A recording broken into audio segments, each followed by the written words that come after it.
The light filters through diamond-paned windows, dust motes dancing in their slow, predictable patterns across the mahogany desk where Ferdinand Cornelius Westmoreland III places his right hand, fingers splayed like the tributaries of rivers he owns, or perhaps more accurately, like the branches of property deeds that bear his name in meticulous calligraphy. You might wonder, as the grandfather clock in the corner measures time with its pendulous swing, tick following tock following tick, how a man comes to own so much of the material world.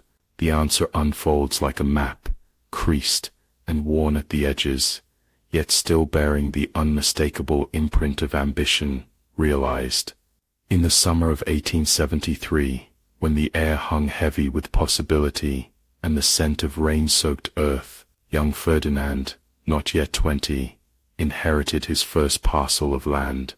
A modest beginning, you might think, but beginnings often disguise themselves as insignificant moments, unremarkable shifts in the fabric of existence.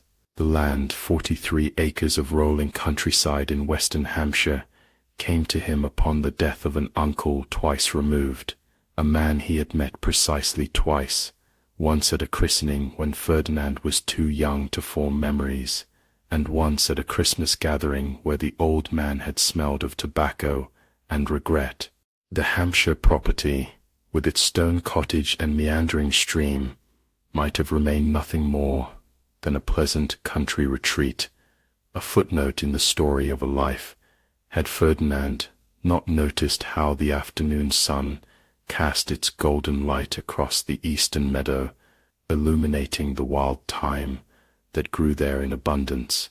The thyme, such a common herb, such an ordinary plant, yet in that moment, as dragonflies hovered above the stream, and a distant church bell tolled 4 o'clock, Ferdinand understood something about value that would define his existence for the next 63 years. Value, he would later write in his leather-bound journal, the ink slightly smudged where his sleeve had brushed against it, exists not in the object itself, but in the perception of scarcity, in the crafted narrative of desire. A simple observation perhaps, but one that would form the cornerstone of an empire built on human longing. The Hampshire thyme found its way into glass jars, labeled in Ferdinand's own hand with gold-leafed script, Westmoreland's essential herb, nature's rarest bounty. Each jar sold for 16 times the market price of ordinary thyme, purchased eagerly by London's elite, who displayed the jars prominently in their kitchens, most never opening them for fear of losing the precious contents. The proceeds from this first venture, this transformation of common into coveted, purchased a small import business specializing in tea from Ceylon. The tea business expanded, slowly at first, like the ripples from a stone dropped in still water. 5 years passed, in which Ferdinand rose each morning at precisely 6:45, broke his fast with 2 soft-boiled eggs and a slice of brown bread, and spent 12 hours overseeing the gradual accumulation of wealth. The window of his office faced east, allowing him to track the passage of days through the changing angle of sunlight that fell across his ledgers. By the winter of 1879, when snow fell in thick, silent blankets across London, Ferdinand's Tea Company had acquired 3 competitors, 2 shipping concerns, and a string of warehouses along the Thames. The river in those days wore many faces, sometimes reflecting the pale winter sun, like hammered silver, sometimes churning grey-brown beneath leaden skies, always bearing the commerce that fed the great city's insatiable appetite. Ferdinand watched it from the window of his new office, 5 stories above the cobblestone street, and contemplated the nature of flow. All things move, he wrote one evening, as lamplighters made their rounds below, and the first stars appeared in the darkening sky. Capital moves, like water, seeking the path of least resistance, pooling where barriers exist, evaporating from exposed positions, condensing in protected environments. The metaphor pleased him so much that he commissioned a painting of the Thames at dawn to hang above his fireplace, a daily reminder of the principles that guided his growing fortunes. The decade that followed saw Ferdinand's influence spread across continents with the inexorability of ink on blotting paper, rubber plantations in Malaysia, coffee estates in Brazil, diamond mines in South Africa, wheat fields in America. His representatives, always men of impeccable appearance and minimal imagination, traveled the world with contracts and currency, returning with signatures and deeds. The world, it seemed, was available for purchase to those who understood its price. You might imagine Ferdinand as rapacious, consumed by acquisition, but that would miss the essential quality of his character. He collected businesses and properties with the detached appreciation of a botanist pressing flowers between the pages of a book, methodical, careful, concerned more with completeness than with passion. In his personal habits, he remained remarkably consistent. The same breakfast each morning, the same route to his office, the same chair worn slightly at the arms where his hands rested, the same silver letter opener used to slice through the seals of correspondence from across his growing empire. His marriage in 1883 to Elizabeth Harrington Wells, daughter of the Earl of Pembroke, added social standing to financial power. She brought to their union a title, 3 country estates, and a collection of Renaissance art that Ferdinand appreciated primarily for its steadily increasing value. Elizabeth, with her quiet dignity and passion for watercolor painting, moved through their shared life like a ghost, present yet somehow separate, occupying rooms Ferdinand rarely entered, hosting dinners at which he made brief, polite appearances before returning to his study. My wife, he noted in his journal, on their 10th anniversary, possesses a quality I find most valuable in all my acquisitions. She does not depreciate with time. The words written in his precise hand might seem cold, but they represented high praise from a man who measured all things against the inexorable erosion of worth that plagued most human endeavors. Their London home, a 4-story Georgian townhouse on Berkeley Square, filled gradually with objects that testified to Ferdinand's expanding reach. A jade Buddha from China, its serene face illuminated by gaslight on winter evenings. Persian carpets, their intricate patterns telling stories in a language of loops and halls Ferdinand never bothered to learn. Silverware from Russia, heavy in the hand and engraved with eagles. Paintings by masters both recognized and emerging, selected not by preference, but by calculated assessment of future value. Through the closing years of the 19th century, as Queen Victoria's empire reached its zenith and began its almost imperceptible decline, Ferdinand's personal empire continued its methodical expansion. Time flowed around him like the Thames past his warehouses, leaving little mark on his appearance or habits.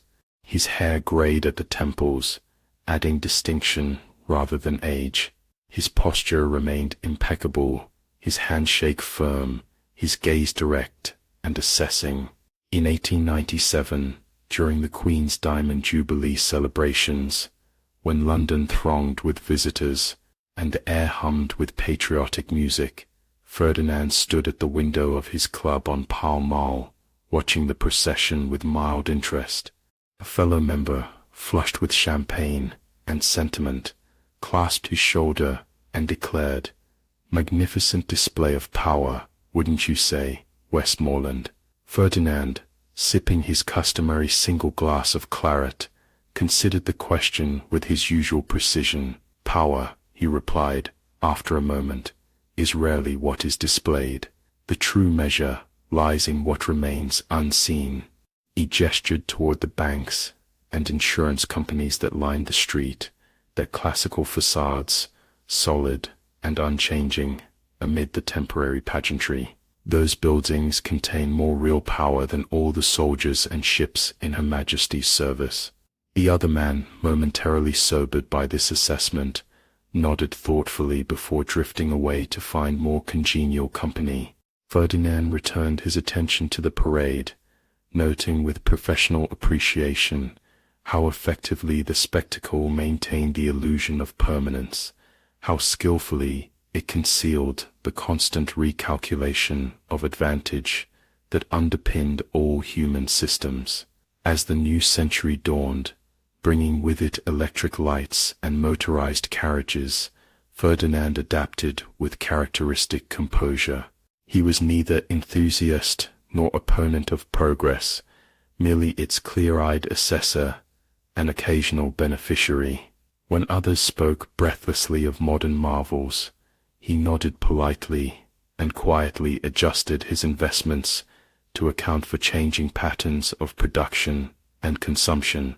His 50th birthday passed without celebration beyond a slightly finer bottle of wine with dinner. Elizabeth presented him with a gold pocket watch, its case engraved with his initials. "To mark the passage of your most valuable commodity," she said, offering one of her rare smiles. Ferdinand, touched by the perceptiveness of the gift, thanked her with unusual warmth. That evening, as he wound the new watch before placing it on his bedside table, he reflected on the nature of time, how it flowed inexorably forward, yet somehow folded back on itself through memory and anticipation. His journal entry that night was uncharacteristically philosophical. We imagine ourselves moving through time when perhaps it is time that moves through us, leaving behind the residue of experience, the sediment of days that gradually forms the bedrock of a life. By 1910, Ferdinand Cornelius Westmoreland III had become, by most reliable estimates, the wealthiest private individual in the Western world. His holdings spanned 6 continents and 27 industries. He employed, directly or indirectly, over 300,000 people. His name appeared in newspaper headlines with the routine regularity of weather reports, yet he himself remained largely invisible, declining photographs and interviews with equal politeness. "Anonymity," he wrote to his solicitor, after declining yet another request from a prominent magazine, "is the last true luxury." That a solicitor, accustomed to Ferdinand's preferences, ensured that his client's privacy remained intact, his public profile limited to the minimum required by his position. In his private chambers, surrounded by evidence of his unprecedented success, Ferdinand maintained his methodical routine. Each morning, a valet laid out his clothes, suits of impeccable cut but deliberately understated appearance. Each evening, he reviewed the day's correspondence and financial reports before retiring with a book, usually history or economics, occasionally poetry, when his mind required the discipline of decoding complex meaning from simple words. The world beyond his windows changed with increasing speed. Automobiles replaced carriages on London streets. Aeroplanes appeared in the skies. Political tensions rippled across Europe like heat waves across summer fields. Ferdinand observed it all with detached interest, adjusting his affairs to accommodate new realities while maintaining his core principles of value and acquisition. Elizabeth died in the spring of 1912, as cherry blossoms drifted like pink snow across their country estate's lawns. Her passing, from a heart condition that had gone undiagnosed until too late, affected Ferdinand more deeply than observers might have expected. For 3 days he remained in his study, emerging only to stand silently by her grave during the burial service, his face as composed as ever, betraying nothing of the hollow feeling that had taken residence in his chest. In his journal that night, he wrote, "Only Elizabeth has departed. The house feels her absence in ways I had not anticipated." The following day, he returned to his office and resumed his affairs with outward normality, though those who knew him best noticed subtle changes, a new hesitation before decisions, an occasional distant look in his eyes, a tendency to linger by windows, watching clouds pass overhead. The decades of acquisition had left Ferdinand with more wealth than could be counted in a single lifetime. His breakfast table each morning bore the weight of global commerce, coffee grown on his Brazilian plantations, served in China from his factories in Staffordshire, sweetened with sugar from his Caribbean holdings, accompanied by bread baked from wheat harvested on his American farms. He consumed these products of his empire with neither particular pleasure nor conscious recognition of their provenance, his mind already engaged with the day's financial considerations. By his 60th birthday, Ferdinand rarely left London except for quarterly visits to his countryside estate, where he walked the grounds with a silver-topped cane, observing the seasonal changes with quiet attentiveness. The world increasingly came to him, instead, in the form of telegrams, telephone calls, and emissaries bearing reports and requests for decisions that would affect lives and livelihoods thousands of miles away. In the year 1914, as Europe stumbled toward war with the blind momentum of sleepwalkers approaching a cliff edge, Ferdinand found himself in the unprecedented position of being wealthier than many nations. His financial tendrils reached into government treasuries, military supply chains, and the private coffers of royal families. When hostilities finally erupted in August of that year, transforming the continental chessboard into a slaughterhouse, Ferdinand neither celebrated nor mourned, but simply recalculated. War, he noted clinically in his journal, accelerates all natural economic processes, creation and destruction, scarcity and abundance, value and worthlessness, all occur at heightened speed and intensity. His companies adapted accordingly, shifting production to meet military demands, redirecting shipping away from danger zones, acquiring distressed assets from those less able to weather the storm. As the conflict stretched from months into years, Ferdinand's empire not only survived, but thrived amid the chaos that consumed millions of lives. By 1918, when exhausted nations finally laid down their arms, his personal fortune had increased by 37%. The achievement brought him no particular satisfaction, merely confirmation of principles he had long understood about the relationship between upheaval and opportunity. In the post-war years, as a shaken world attempted to rebuild itself along new lines, Ferdinand found himself in an unfamiliar position, that of elder statesman in the realm of global finance. Younger men sought his counsel, government officials requested his insights, university economics departments invited him to speak. He declined most such invitations, preferring to observe rather than participate in the collective reconstruction of systems he had long exploited, but never endorsed. "They believe there are new fundamentals," he wrote after declining an invitation to join a prestigious economic commission, "but they merely rediscover old truths dressed in modern language. The cycle turns, the players change, the game remains." By his 70th year, Ferdinand had begun transferring day-to-day control of his various enterprises to a carefully selected cadre of managers, men who shared his dispassionate approach to wealth and his patient view of accumulation. He still reviewed major decisions and retained ultimate authority, but increasingly allowed others to implement the strategies he had perfected over decades.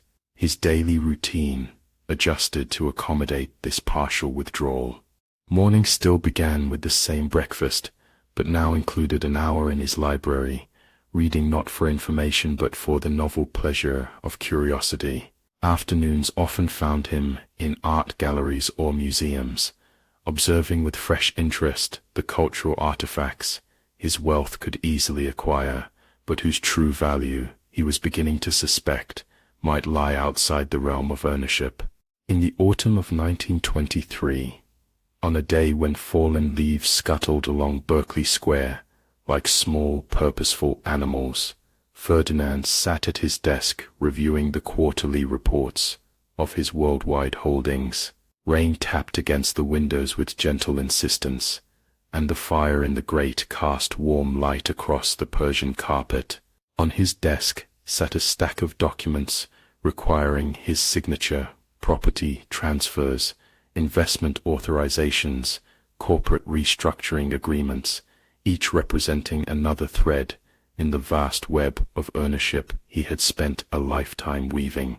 As he reached for the documents, Ferdinand paused, his hand hovering above the stack of papers.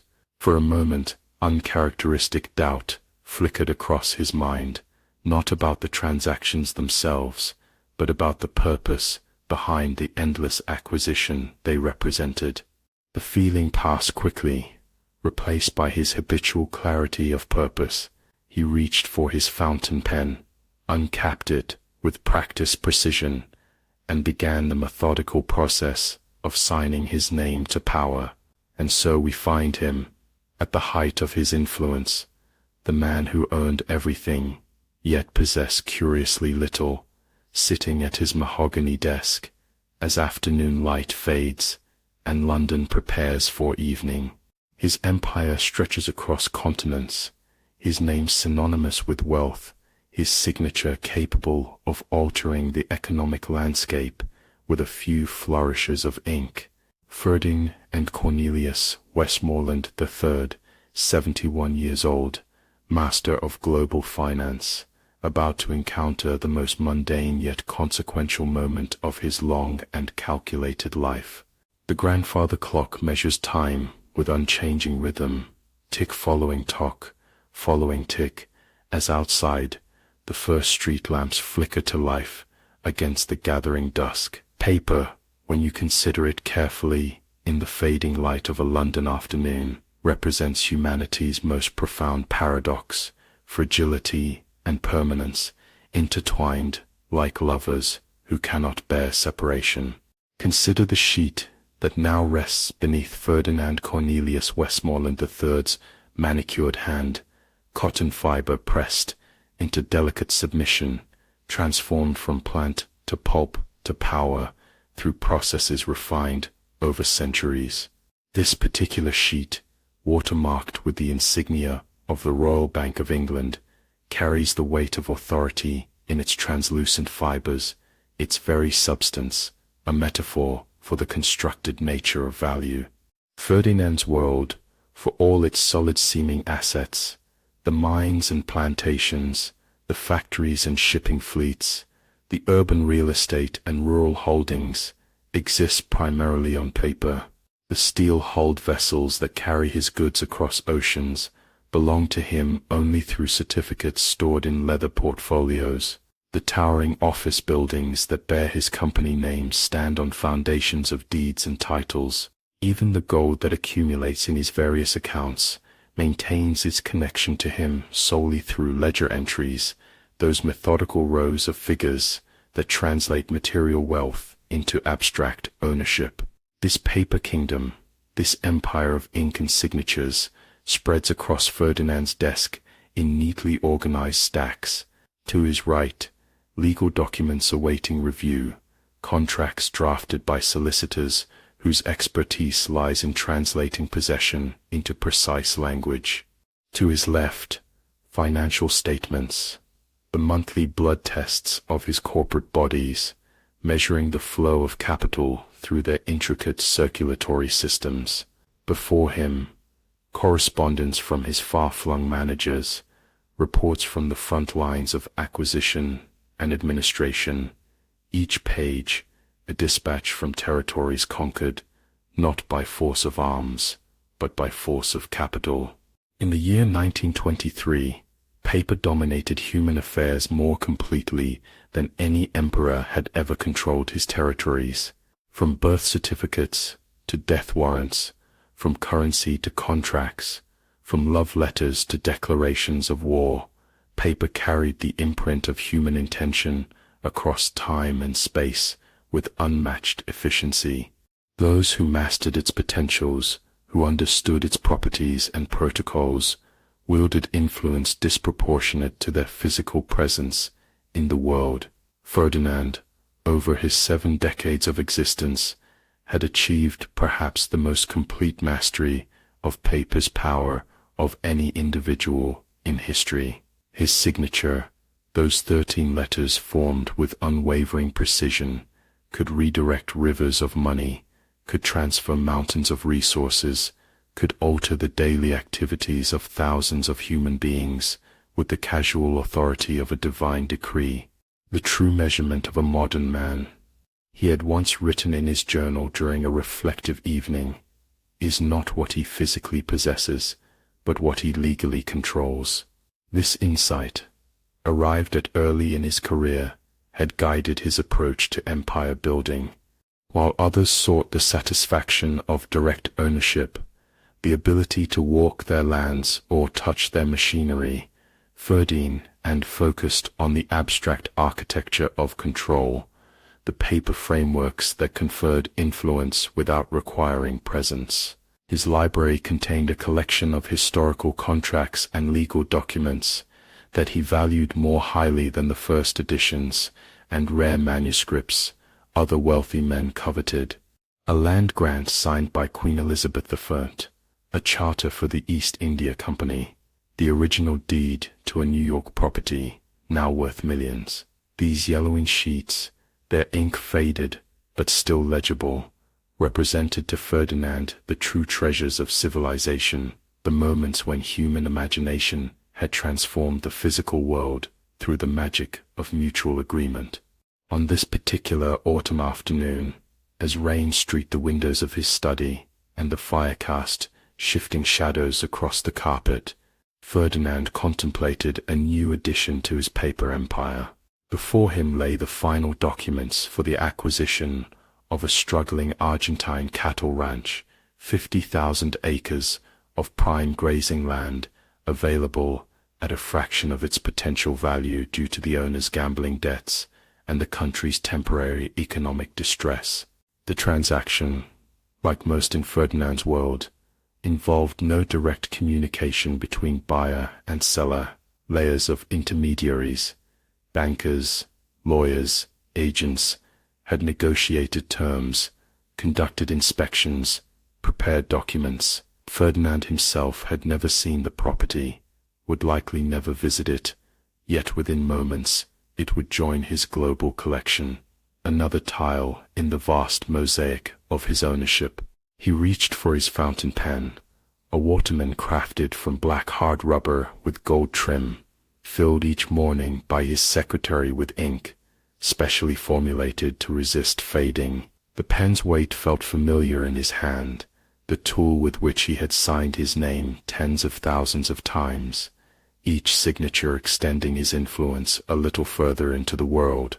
The documents for the Argentine acquisition comprised 37 pages, each requiring his signature or initials at marked points. Ferdinand began the methodical process, turning pages with deliberate care, scanning key paragraphs, despite having already reviewed earlier drafts. His signature appeared again and again, a consistent marker of identity and intent flowing from the pen's gold nib. As he signed, Ferdinand reflected on the nature of his paper empire, how it existed simultaneously as concrete reality and social fiction. The cattle that grazed on his new Argentine property were undeniably real, their bodies substantial, their lives governed by biological necessities, yet his ownership of them, his right to determine their fates, existed purely in the collective human agreement to honor certain marks on certain papers. This duality, the material world and its paper shadow, had fascinated Ferdinand throughout his career. He had watched how the destruction of documents could erase ownership as effectively as flood or fire could erase physical structures.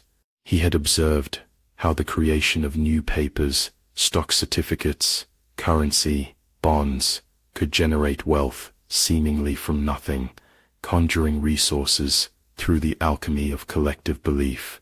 The 1920s represented, to Ferdinand's analytical mind, the apotheosis of paper power. National currencies, untethered from gold after the Great War, derived their value increasingly from trust rather than treasure. Corporate shares, traded in ever greater volumes on international exchanges, converted business ownership into abstract, infinitely divisible units. Government bonds transformed future tax revenues into present-day purchasing power through the miraculous mechanism of documented promises. This proliferation of paper instruments, each representing a claim on future human activity, created a parallel economy that increasingly influenced the physical world rather than merely reflecting it. Notations in ledgers determined which factories would operate and which would stand idle. Margin calls could trigger harvests or halt construction. Paper, once the recorder of reality, had become its director. Ferdinand, signing his way through the Argentine acquisition, understood this transformation more intimately than most. His early business intuitions, formed in a world where wealth still bore close connection to physical goods, had evolved to embrace the increasingly abstract nature of modern finance. His empire now included not just tangible assets, but complex financial instruments, futures contracts, currency hedges, multi-layered corporate structures designed to optimize tax treatment and insulate wealth from political vagaries. The truly modern businessman, he had explained to a young associate the previous year, must learn to navigate both worlds simultaneously, the concrete reality of production and the abstract reality of finance. Neither alone provides security. The young man had nodded without fully comprehending, like most who received Ferdinand's rare tutelage. As Ferdinand neared the end of the document stack, his secretary entered quietly with a silver tray bearing a cup of tea, Earl Grey, served at precisely 4 o'clock each afternoon, accompanied by 2 plain biscuits on a burned china plate. The ritual, unchanged for decades, marked the transition between the day's formal business and the more reflective activities of late afternoon. "Thank you, Phillips," Ferdinand said, not looking up from his signing. The secretary placed the tray on a small table to the right of the desk, adjusted its position slightly, and withdrew without further exchange. Their relationship, established over 23 years of service, required little verbal communication. Philip's anticipated needs, Ferdinand acknowledged their fulfillment. Both men preferred this efficient arrangement to the messy imprecision of casual interaction. Alone again, Ferdinand completed his signing of the Argentine documents, added a notation of the date and time in the margin of the final page, a private habit maintained since his earliest business days, and set the stack aside for Phillips to process. The transaction was complete. Somewhere in Buenos Aires, a former cattle baron was receiving funds to settle his debts, unaware that the true source of his financial salvation sat in a London study, sipping Earl Grey tea and planning his next acquisition. Ferdinand's tea had cooled to precisely the temperature he preferred, warm enough to draw out the bergamot flavor, but not so hot as to require cautious sipping. He drank methodically, his mind already shifting to other matters. The Argentine property would require integration into his existing agricultural holdings. management would be assigned to his South American division. Potential synergies with his shipping and meatpacking interests would need exploration. The rain outside had intensified, drumming against the windows with greater insistence and darkening the sky to a premature twilight. Ferdinand reached to switch on his desk lamp, a modern electric model with a green glass shade that cast a pool of focused light across his workspace. The contrast between illuminated desk and shadowed room pleased him aesthetically, a visible boundary between order and chaos, between the known and unknown. In this controlled pool of light, Ferdinand removed a leather-bound ledger from his desk drawer, his personal record of holdings, updated weekly with meticulous attention to detail. Unlike the official ledgers maintained by his accounting departments, this private document contained his unvarnished assessments of each asset's performance and potential. Margin notes recorded weather patterns affecting harvests, political developments influencing markets, personal impressions of key managers. The ledger represented Ferdinand's most complete worldview, his cosmos rendered in columns and notations. He opened to the section dedicated to agricultural properties and added a new entry for the Argentine acquisition, recording its vital statistics and his initial directives for its management. His handwriting, like his signature, maintained the same precise character it had displayed for decades, neither flourished nor rushed, a visual representation of his methodical approach to empire. As Ferdinand wrote, he considered how completely his existence had become intertwined with paper's various forms and functions. His days were structured around reading, writing, signing, filing. His wealth existed primarily as notations in ledgers and contracts in vaults. Even his legacy, the purpose for which he had built his unprecedented empire, would be transmitted through paper. The elaborate will and trust documents his solicitors reviewed and revised annually, ensuring the smooth transition of control after his inevitable departure from the living world. This thought of mortality and succession had begun to occupy more of Ferdinand's reflective moments as he entered his 8th decade. Not fear of death itself, which he viewed with the same analytical detachment he applied to all natural processes, but consideration of continuation. His empire, unlike those of historical monarchs, had no clear inheritance principle, no bloodline designated for leadership.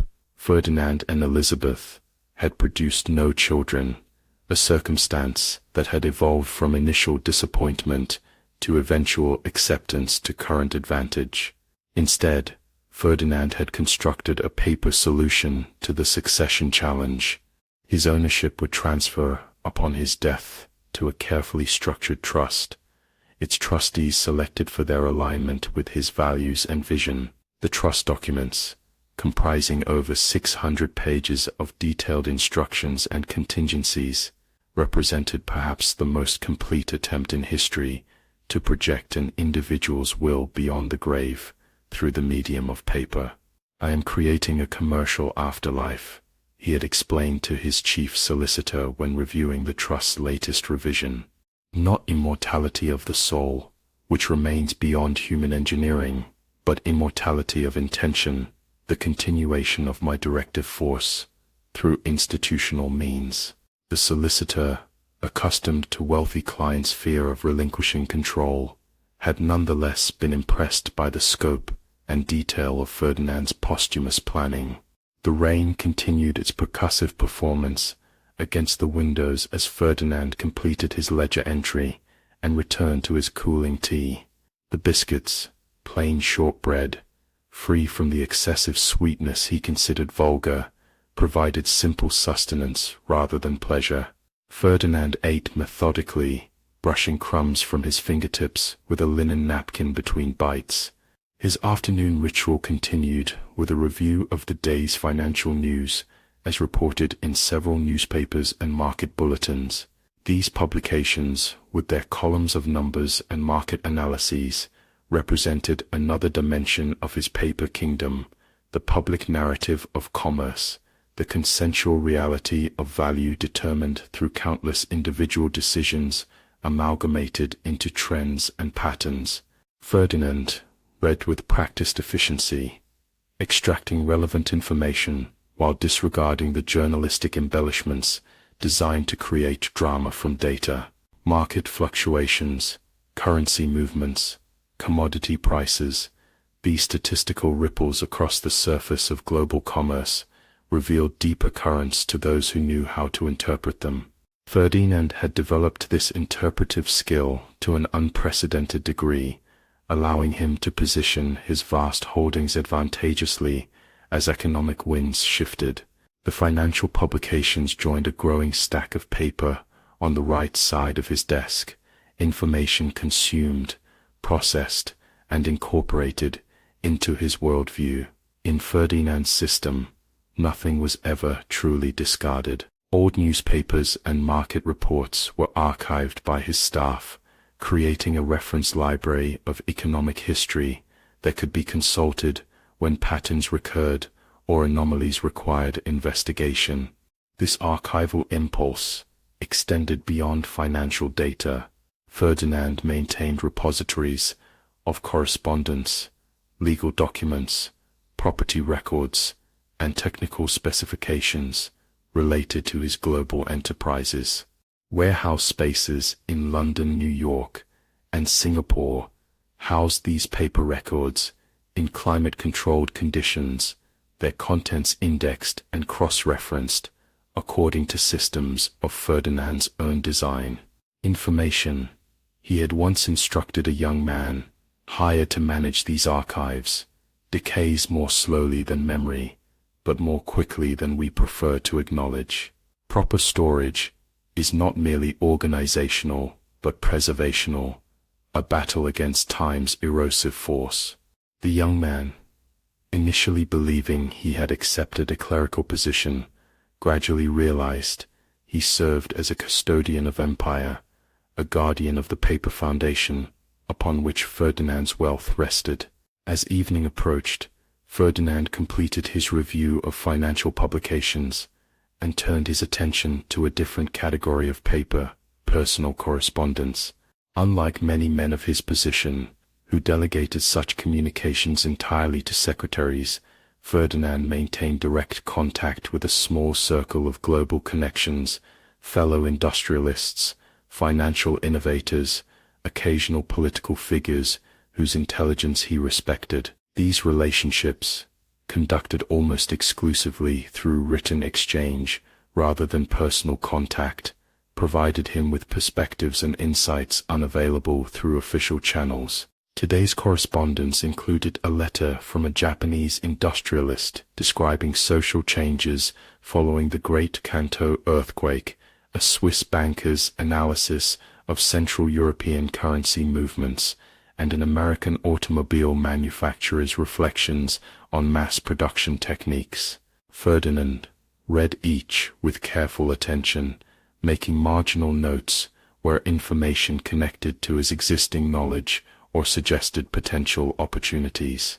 This network of correspondence, maintained over decades, represented perhaps the most personal aspect of Ferdinand's paper empire. Though formal in tone and focused primarily on business matters, these letters occasionally allowed glimpses of the human beings behind the commercial facades, references to health challenges, brief mentions of family developments, subtle shifts in perspective as world events transformed individual lives. Ferdinand, who cultivated detachment in his own emotional life, nevertheless recognized the value of understanding others' motivations and concerns. His responses, drafted in his precise hand and later typed by Phillips for mailing, maintained professional distance while acknowledging these human elements with subtle courtesy. Such exchanges, he believed, strengthened the trust that underpinned all commerce, creating relationships that could withstand the inevitable stresses of global business. As dusk settled fully over London, Ferdinand completed his correspondence and arranged the papers on his desk into neat stacks for morning processing. The rain had subsided to a gentle patter, and gaslight from the street below cast wavering patterns across his ceiling. His day's engagement with the paper kingdom concluded, as it always did, with a final notation in his personal journal, not the business ledger with its columns and figures, but a simple black book in which he recorded private observations. October 17th, 1923, he wrote, his pen moving smoothly across the cream-colored page. Completed acquisition of Argentine holdings. Weather continues unsettled. Reports from Japan suggest opportunities in reconstruction finance. The paper world expands daily, while the material world remains stubbornly limited. Our modern alchemy transforms promise into wealth, agreement into ownership, yet paper remains vulnerable to fire, to water, to the changing minds of men. Empire rests on collective fiction, beautifully maintained.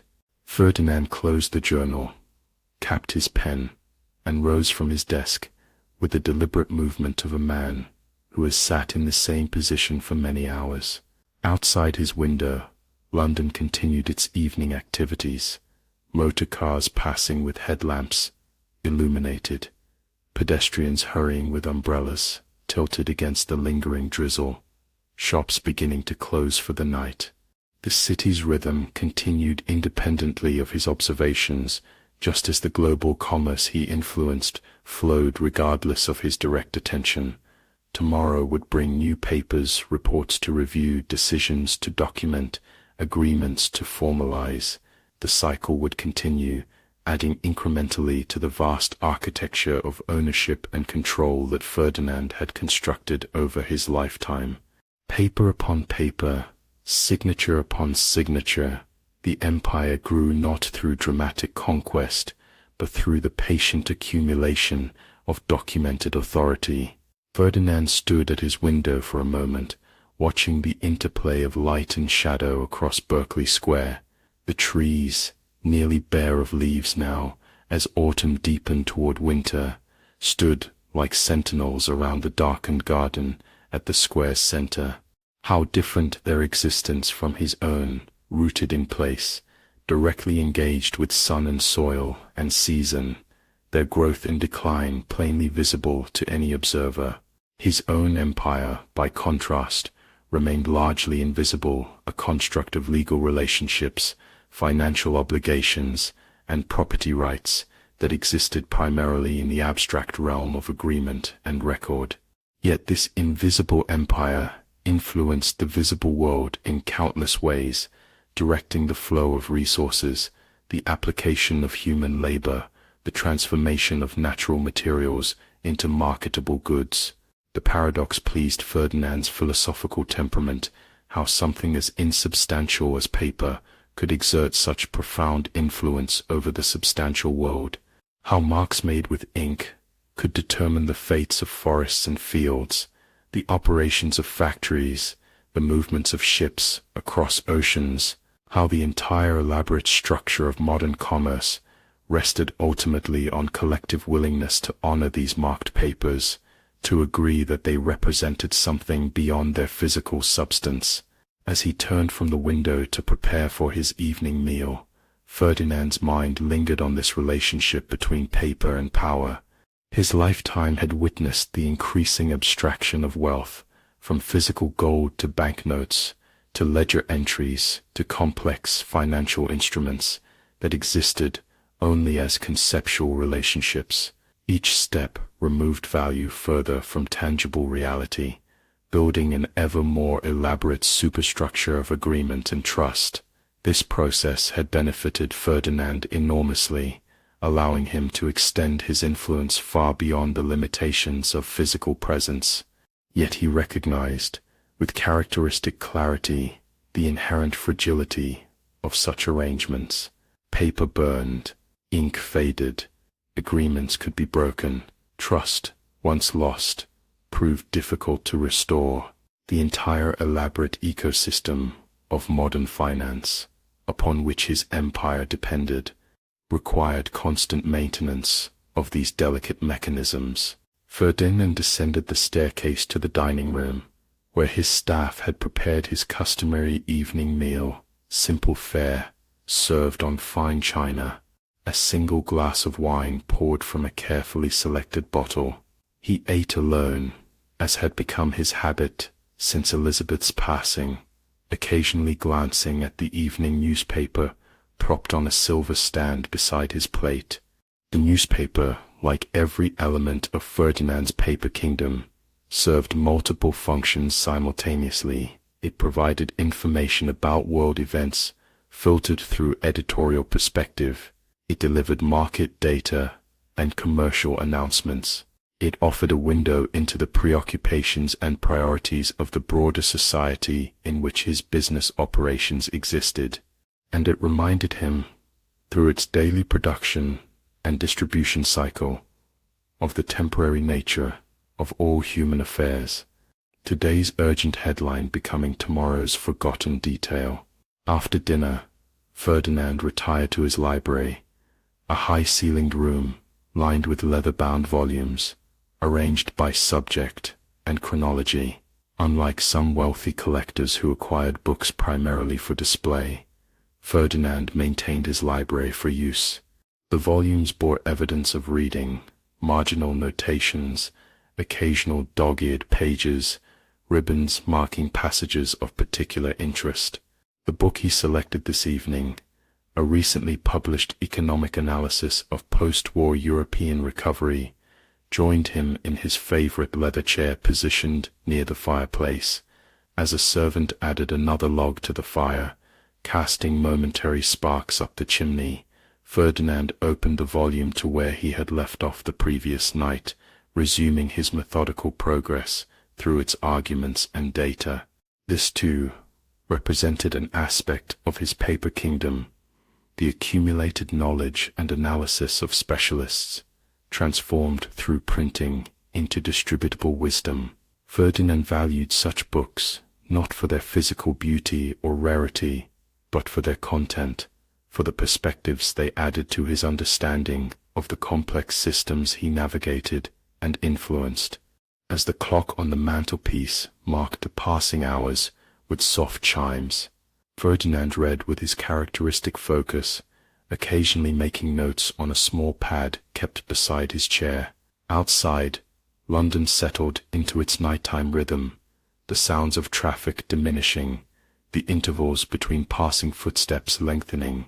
Within the well-insulated walls of his Berkeley Square residence, these urban sounds reached Ferdinand only as distant reminders of the world beyond his immediate environment. At precisely 10:30, following a lifetime habit of regular schedules, Ferdinand closed his book, placed it on the side table, and prepared for retirement.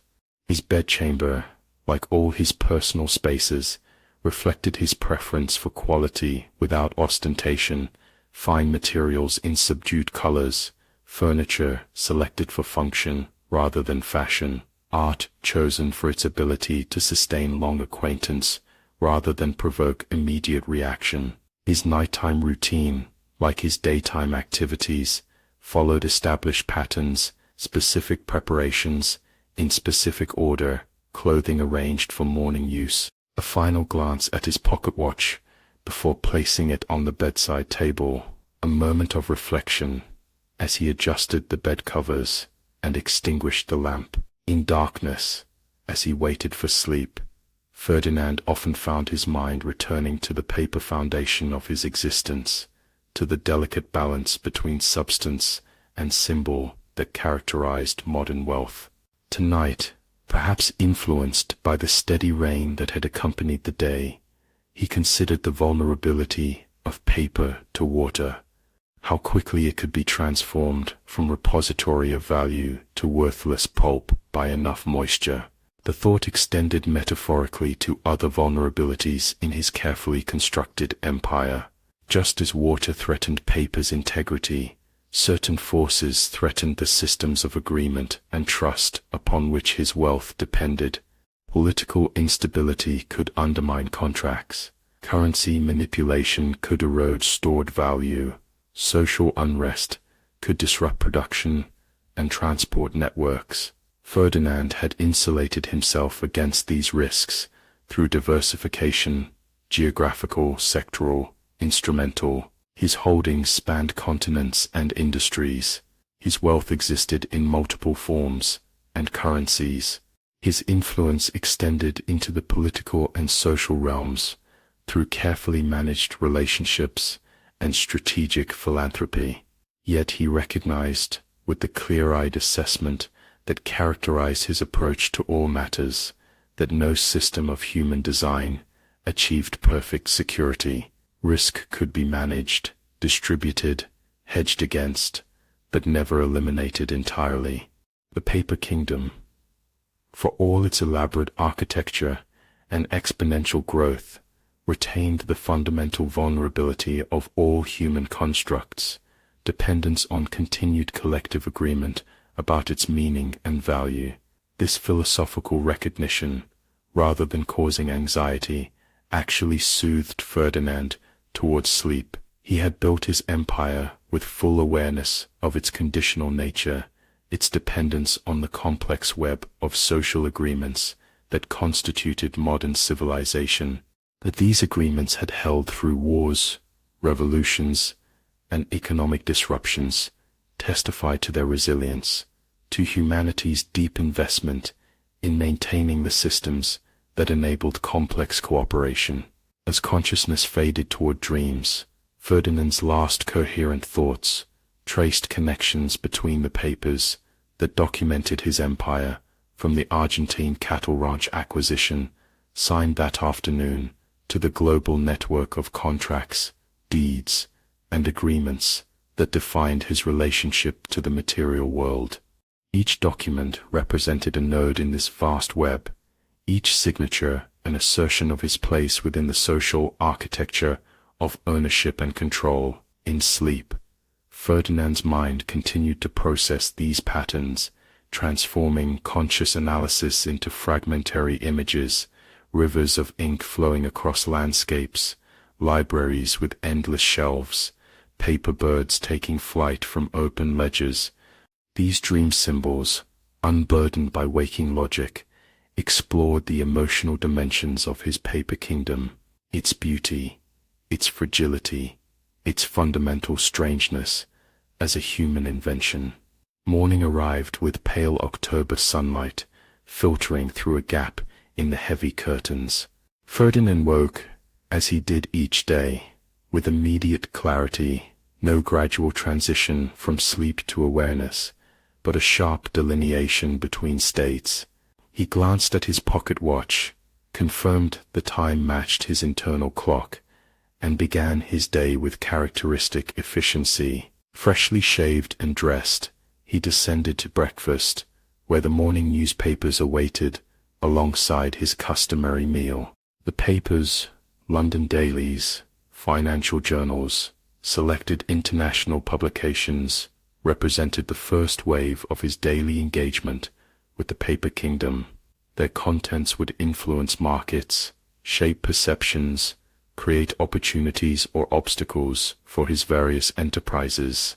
As he spread marmalade on toast with precise movements, Ferdinand scanned headlines and noted market figures, mentally sorting information into categories of relevance and reliability.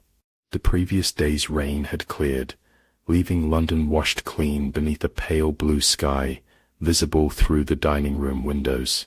A new day in the paper empire had begun, with fresh documents to create, review, and archive in the ongoing administration of wealth.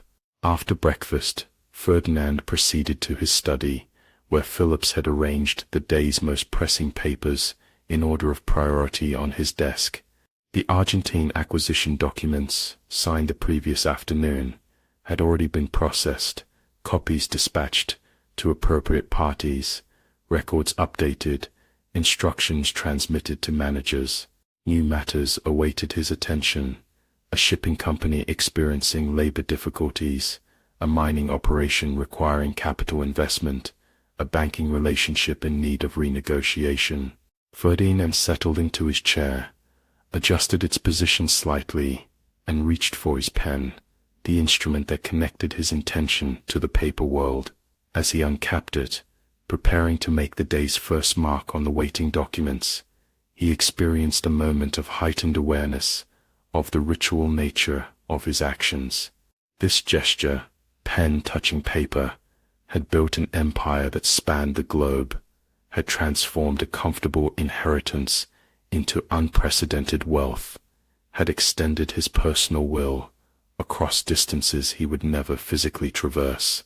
The moment passed, and Ferdinand returned to his methodical work, reading, calculating, deciding, signing. Outside his window, London conducted its daily business. Inside his study, a man directed global affairs through the medium of paper, his empire expanding signature by signature, document by document, an invisible architecture of ownership extending across the mapped world. And as he worked, the clock on his wall measured time's passage with steady precision, tick, following tock, following tick, marking the countdown to an encounter with the most mundane yet consequential element of his paper kingdom. The signature flows from Ferdinand's pen like water finding its natural course through familiar landscape. 13 letters, formed with the precision of decades' practice, extending his will across another document, another transaction, another increment of empire. The afternoon light, filtered through London's perpetual haze, falls across his desk at the angle that indicates approaching evening, that golden-grey illumination particular to autumn days, when the sun seems reluctant to surrender its position to encroaching darkness. You might think, observing Ferdinand at his desk, that nothing could disturb the perfect economy of his movements, the deliberate progression from document to document, the thoughtful pause before each decision, the decisive execution once determination has formed. His routine carries the inevitability of natural law, as predictable as tides, as methodical as planetary rotation. For 71 years, his body has moved through the world with ever-increasing precision, each gesture refined by repetition, until waste motion has been eliminated entirely. The document before him now represents the acquisition of a shipping company headquartered in Liverpool, a strategic extension of his transportation network designed to integrate more completely with his Caribbean agricultural holdings. 34 pages requiring signature at 16 designated points, each marked with a small red tab applied by Phillips according to protocol established in 1911. Ferdinand has completed 11 signatures already, each identical to the ones that preceded it, each a perfect representation of his legal identity imposed upon the waiting paper. The 12th signature position appears at the bottom of page 23. Ferdinand turns the page with the edge of his right thumb, a gesture performed thousands of times across his decades of empire building. The paper, heavy bond with cotton fiber content, cream-colored, watermarked with the shipping company's logo, responds with a sound almost imperceptible to anyone not attuned to the language of documents. A whisper of resistance, a surrender to manipulation, a settling into new position. And here, in this most ordinary of moments, in this most routine of actions, the course of Ferdinand Cornelius Westmoreland III's existence changes irrevocably. The paper's edge, seemingly innocuous in its precision-cut uniformity, conceals a microscopic imperfection, a single fiber protruding at an angle, just acute enough to catch human skin drawn across it at a particular velocity. This fiber, created, perhaps, by a momentary vibration in the paper-cutting machinery, preserved through the document's journey from printer to lawyer to Ferdinand's desk, introduces disorder into a system defined by perfect order. As Ferdinand's thumb slides across the page's edge, the rogue fiber finds the small indentation beside his thumbnail, that natural valley in the skin's topography where oils accumulate and circulation diminishes with age. The fiber enters this space at precisely the angle required to separate skin cells, to part the thin barrier between Ferdinand's internal domain and the external world. The cut measures less than 3 millimeters in length and penetrates barely half a millimeter into the tissue.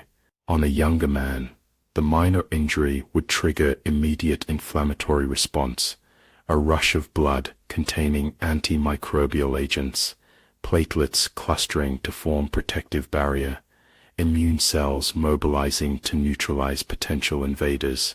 But Ferdinand's 71-year-old circulatory system, efficient enough for normal function, but compromised by decades of sedentary occupation, responds with less urgency than optimal.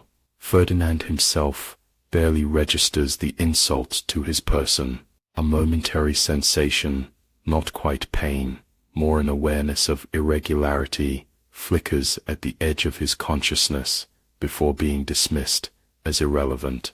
His focus remains on the document, on the signature line awaiting his attention, on the business at hand. He reaches for his pen, positions it above the designated location, and executes his name with characteristic precision. No blood appears immediately at the cut site. The separation of tissue remains at the microscopic level, invisible to casual observation. Ferdinand continues his methodical progress through the remaining documents, unaware that a critical boundary has been breached, that his carefully maintained separation from the physical world has been compromised in the most trivial yet consequential manner possible. Only as he completes the final signature in the shipping company acquisition does Ferdinand notice a slight discoloration beside his thumbnail, a small crescent of redness that suggests inflammation rather than bleeding. He regards it briefly, categorizes it as minor and unworthy of specific attention, and returns the signed documents to their folder for Phillips to process in the morning. The evening proceeds according to established routine: dinner at 7, reading in the library until 10:30, preparation for retirement. Throughout these activities, the microscopic drama initiated by the paper cut continues without Ferdinand's awareness or intervention. The breach in his skin, insignificant by any conventional assessment, becomes the site of accelerating cellular activity. Unknown to Ferdinand, whose knowledge of medical science remains general rather than specific, the cut has admitted multiple bacterial organisms into his tissue, common varieties that inhabit the surfaces of paper, furniture, and human skin itself. In a younger body, these invaders would face insurmountable defensive response. In Ferdinand's aging system, compromised further by mild diabetic symptoms, he has dismissed as inconsequential adjustments to aging. The bacteria find more hospitable conditions for establishment and proliferation. His sleep that night passes undisturbed by any awareness of the developing infection. His dreams, those abstract representations of subconscious processing, contain no warning signals, no symbolic injuries, no intimations of vulnerability. He wakes at his customary time, notes a slight tenderness in his thumb when it presses against objects, and proceeds with his morning routine without adjustment or concern. Phillips, arriving at 9 o'clock to organize the day's paperwork, notices nothing unusual about his employer's appearance or behavior. Their interaction follows established patterns: brief greeting, review of schedule, confirmation of priorities. Ferdinand's thumb, now exhibiting a small red line beside the nail, but causing no significant discomfort, receives a momentary glance from its owner, but prompts no comment or corrective action. The shipping company acquisition papers have been dispatched to Liverpool for final processing. Phillips informs him, his tone maintaining the neutral efficiency that characterizes all their exchanges. Mr. Harrington from the bank has requested a meeting regarding the Austrian situation. I've scheduled him for 3 o'clock, if that meets with your approval. Ferdinand nods, his attention already shifting to the financial reports that constitute his morning reading. That will be acceptable. Please ensure the German currency hedging documents are prepared for signature by then. The exchange concludes, Phillips withdraws, and Ferdinand begins his methodical review of overnight market developments. The global financial system, that vast network of transactions, valuations, and exchanges, has continued its perpetual motion while he slept, generating information that requires interpretation and response. This task, requiring all his considerable analytical capacity, further diverts attention from the minor discomfort in his thumb. By midday, however, the infection site announces itself more insistently. What began as slight tenderness has developed into a persistent throbbing sensation that intrudes into Ferdinand's consciousness, despite his disciplined focus. He examines the area more carefully now, noting increased redness, extending from the original cut toward the first knuckle, and a slight swelling that alters the thumb's familiar contour. The observation triggers a rare moment of uncertainty in Ferdinand's decision-making process. His lifetime habit of self-reliance and distaste for medical intervention conflicts with his rational assessment of potential business disruption. After brief deliberation, he chooses the middle path, neither seeking immediate medical attention nor ignoring the development entirely. Piss, he calls through the partially open door to the adjacent office, where his secretary manages correspondence. Please bring the medicine chest from the cabinet. The medicine chest, a mahogany box containing basic first aid supplies, maintained according to Ferdinand's precise specifications, arrives promptly. Phillips, observing his employer's thumb with a flicker of concern quickly suppressed, positions the box on the desk and steps back to his customary distance. Will you require anything else, sir? I could send for Dr. Marshall if you wish. Ferdinand dismisses the suggestion with a slight gesture. That won't be necessary. A simple cut, requiring basic attention. Please continue with the preparation of the afternoon documents. Alone again, Ferdinand opens the medicine chest and selects a small bottle of iodine solution, the antiseptic he has used for minor injuries since his university days. The application stings sharply, the pain registering as useful rather than concerning, a signal of the solution's effectiveness against microscopic invaders. He wraps a small linen bandage around the thumb, securing it with precise tension, enough to protect the site without restricting blood flow or dexterity. The intervention, appropriate for ordinary circumstances, comes too late for the developing infection. Bacteria, established in the deeper tissues, remain beyond the reach of surface antiseptics, continuing their accelerated reproduction in the nutrient-rich environment of Ferdinand's circulatory system. The bacterial colony expands hour by hour, triggering increased inflammatory response that manifests as heat, swelling, and pain. The body's ancient warning system, attempting to communicate danger to its conscious operator. Ferdinand, however, has spent a lifetime subordinating physical discomfort to mental priorities. The afternoon meeting with Harrington proceeds as scheduled, the banker unaware that his client's attention divides between Austrian financial instruments and the increasingly insistent signals from his infected thumb. The German currency hedging documents receive Ferdinand's signature, executed with his customary precision, despite the awkward presence of the bandage and the discomfort each pressure of pen against paper produces. By evening, when Ferdinand retires to his private chambers, the infection has established a secure foothold in his system. His thumb throbs with each heartbeat, the bandage now feeling constrictive rather than protective. The redness has spread visibly, advancing past the first knuckle toward the wrist, and the skin feels hot to touch.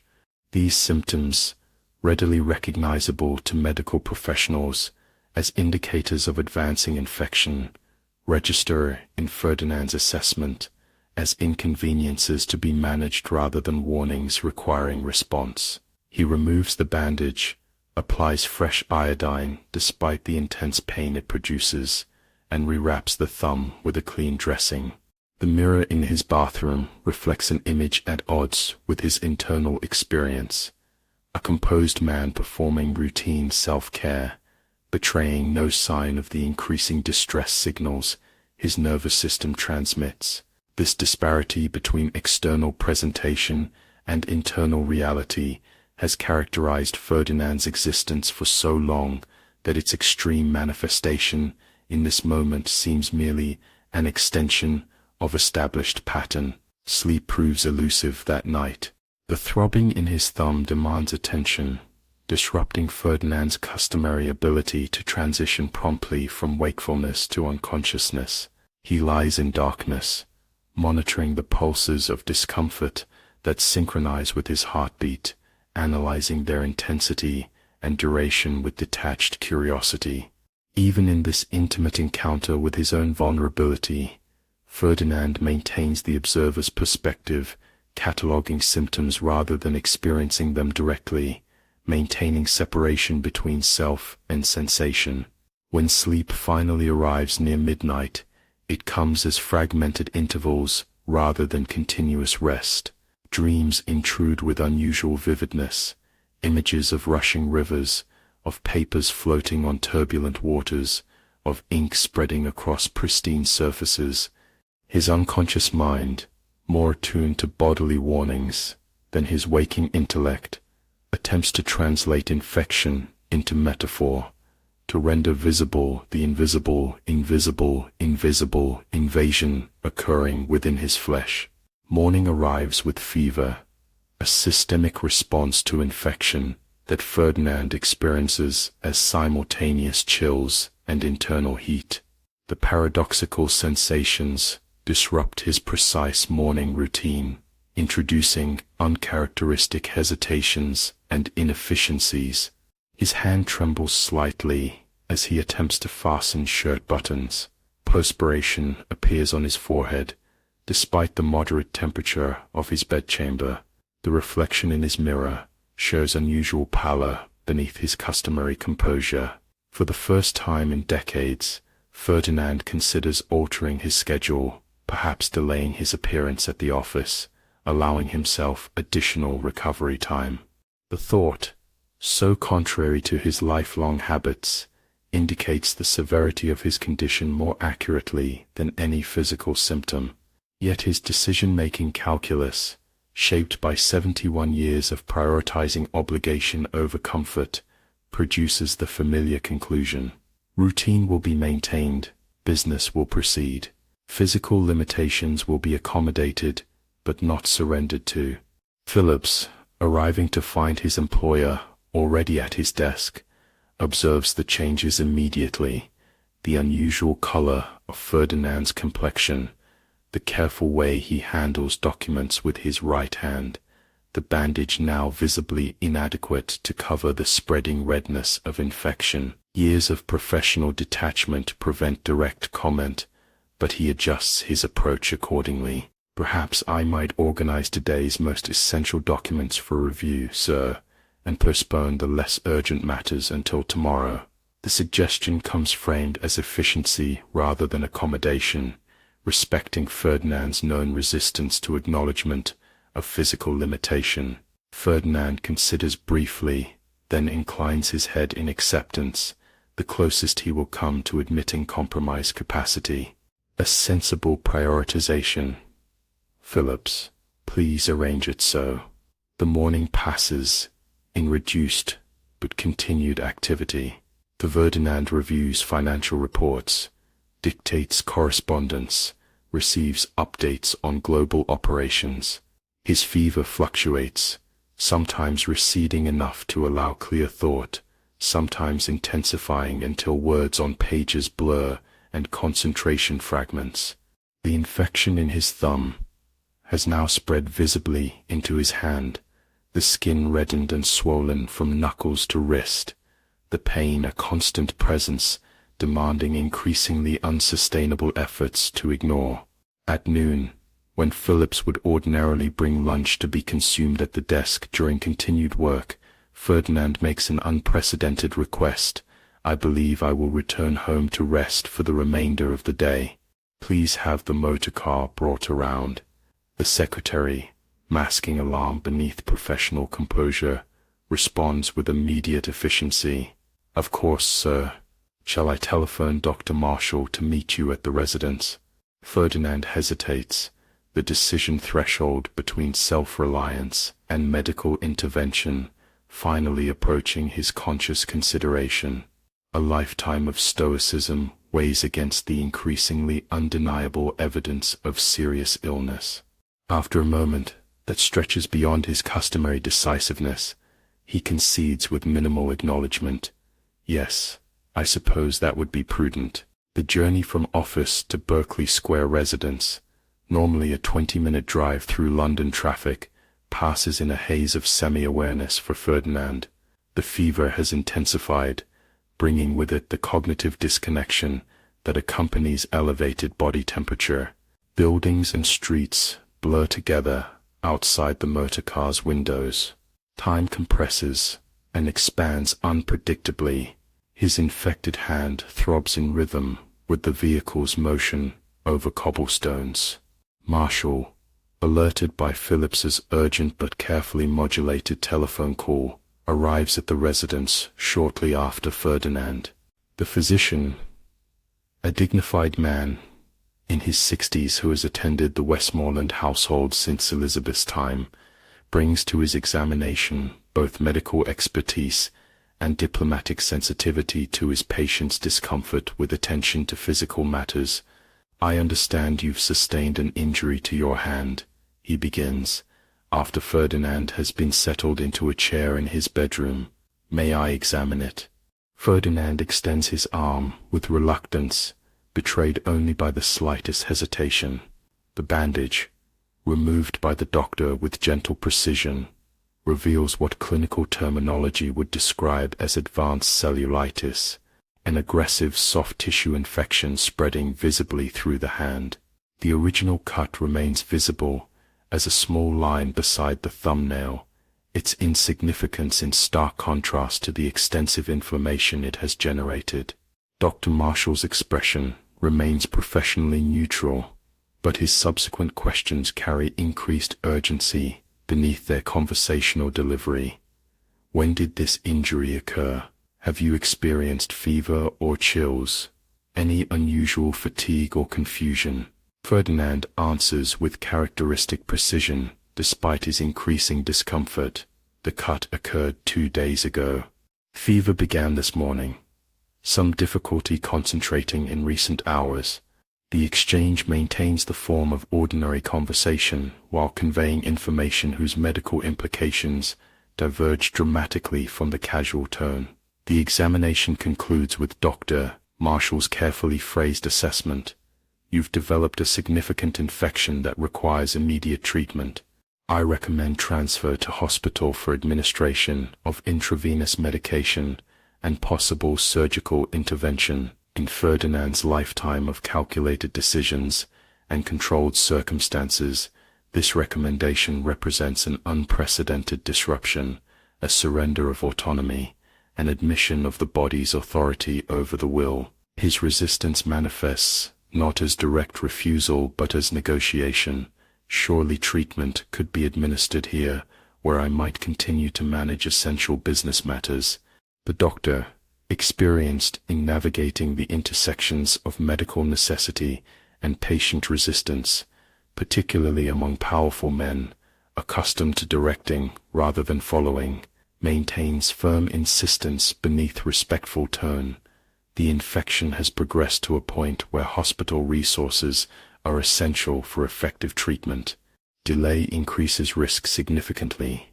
Ferdinand, whose analytical capacity remains functional despite fever's interference, performs one final calculation, weighing continuing autonomy against survival probability, measuring the relative values of maintained control versus extended existence. The computation, complex yet swiftly executed, produces reluctant acquiescence. Very well. Please make the necessary arrangements. Events accelerate after this decision point. The household staff, directed by Phillips with characteristic efficiency despite unusual circumstances, pack essential items for Ferdinand's hospital stay.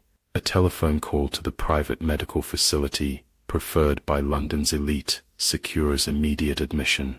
The motorcar returns to transport patient, doctor, and secretary through afternoon traffic toward medical intervention. Ferdinand's awareness fluctuates during this transition, moments of crystalline clarity alternating with periods of disconnection as fever intensifies.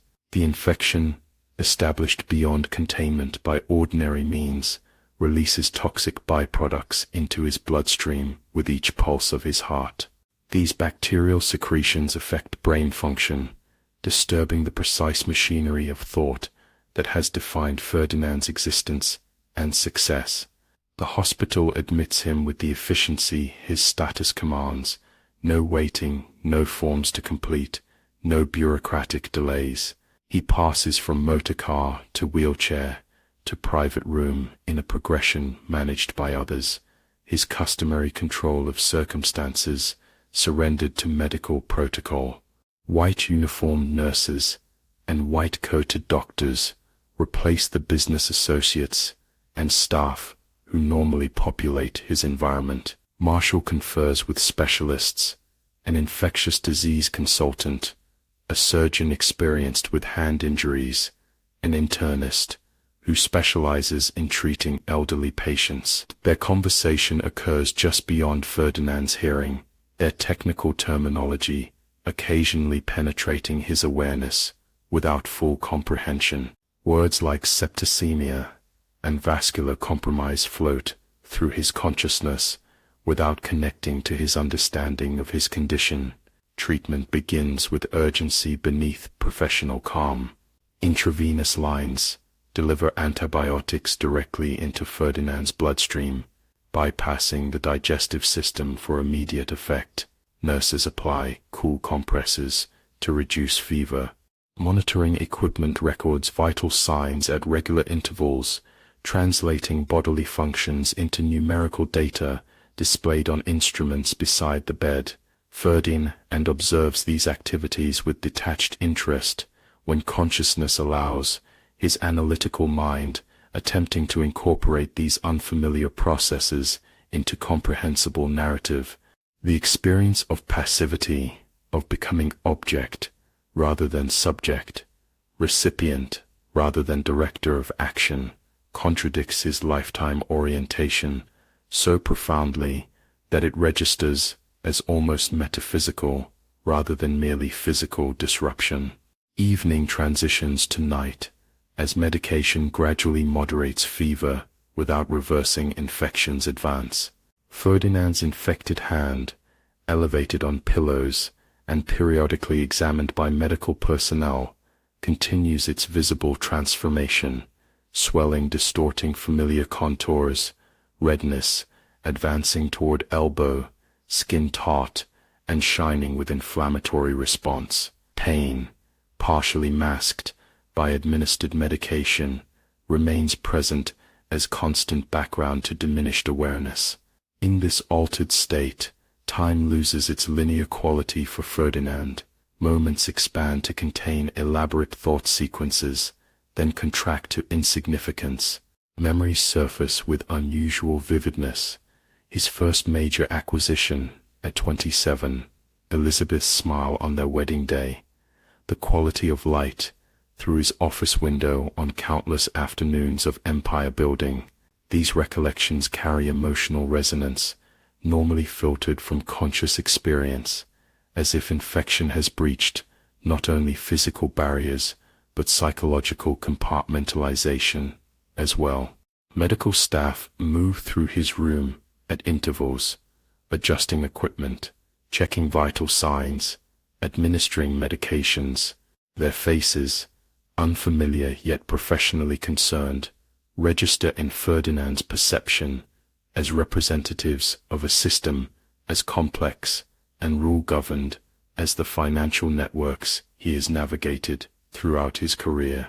He finds himself assessing their efficiency with the same detached evaluation he would apply to business operations, noting patterns of communication, hierarchies of authority, allocations of responsibility. Phillips remains present through these initial hours of hospitalization, stationed in a chair near the door, maintaining connection between Ferdinand's normal existence and this extraordinary circumstance. His presence provides continuity, a familiar element in unfamiliar environment, a repository of operational knowledge that might otherwise be lost in medical intervention. Occasionally he approaches the bed to relay essential information or ask necessary questions, each interaction carefully calibrated to respect Ferdinand's diminished but still present authority. The Liverpool agreement has been completed as directed, sir. I've instructed Mr. Harrison to proceed with the Australian negotiations in your temporary absence. Is there anyone you wish me to contact regarding your current situation? Ferdinand, surfacing briefly from fever's disorientation, considers the question through layers of increasing disconnection between intention and execution. No announcements. Business continues under established protocols.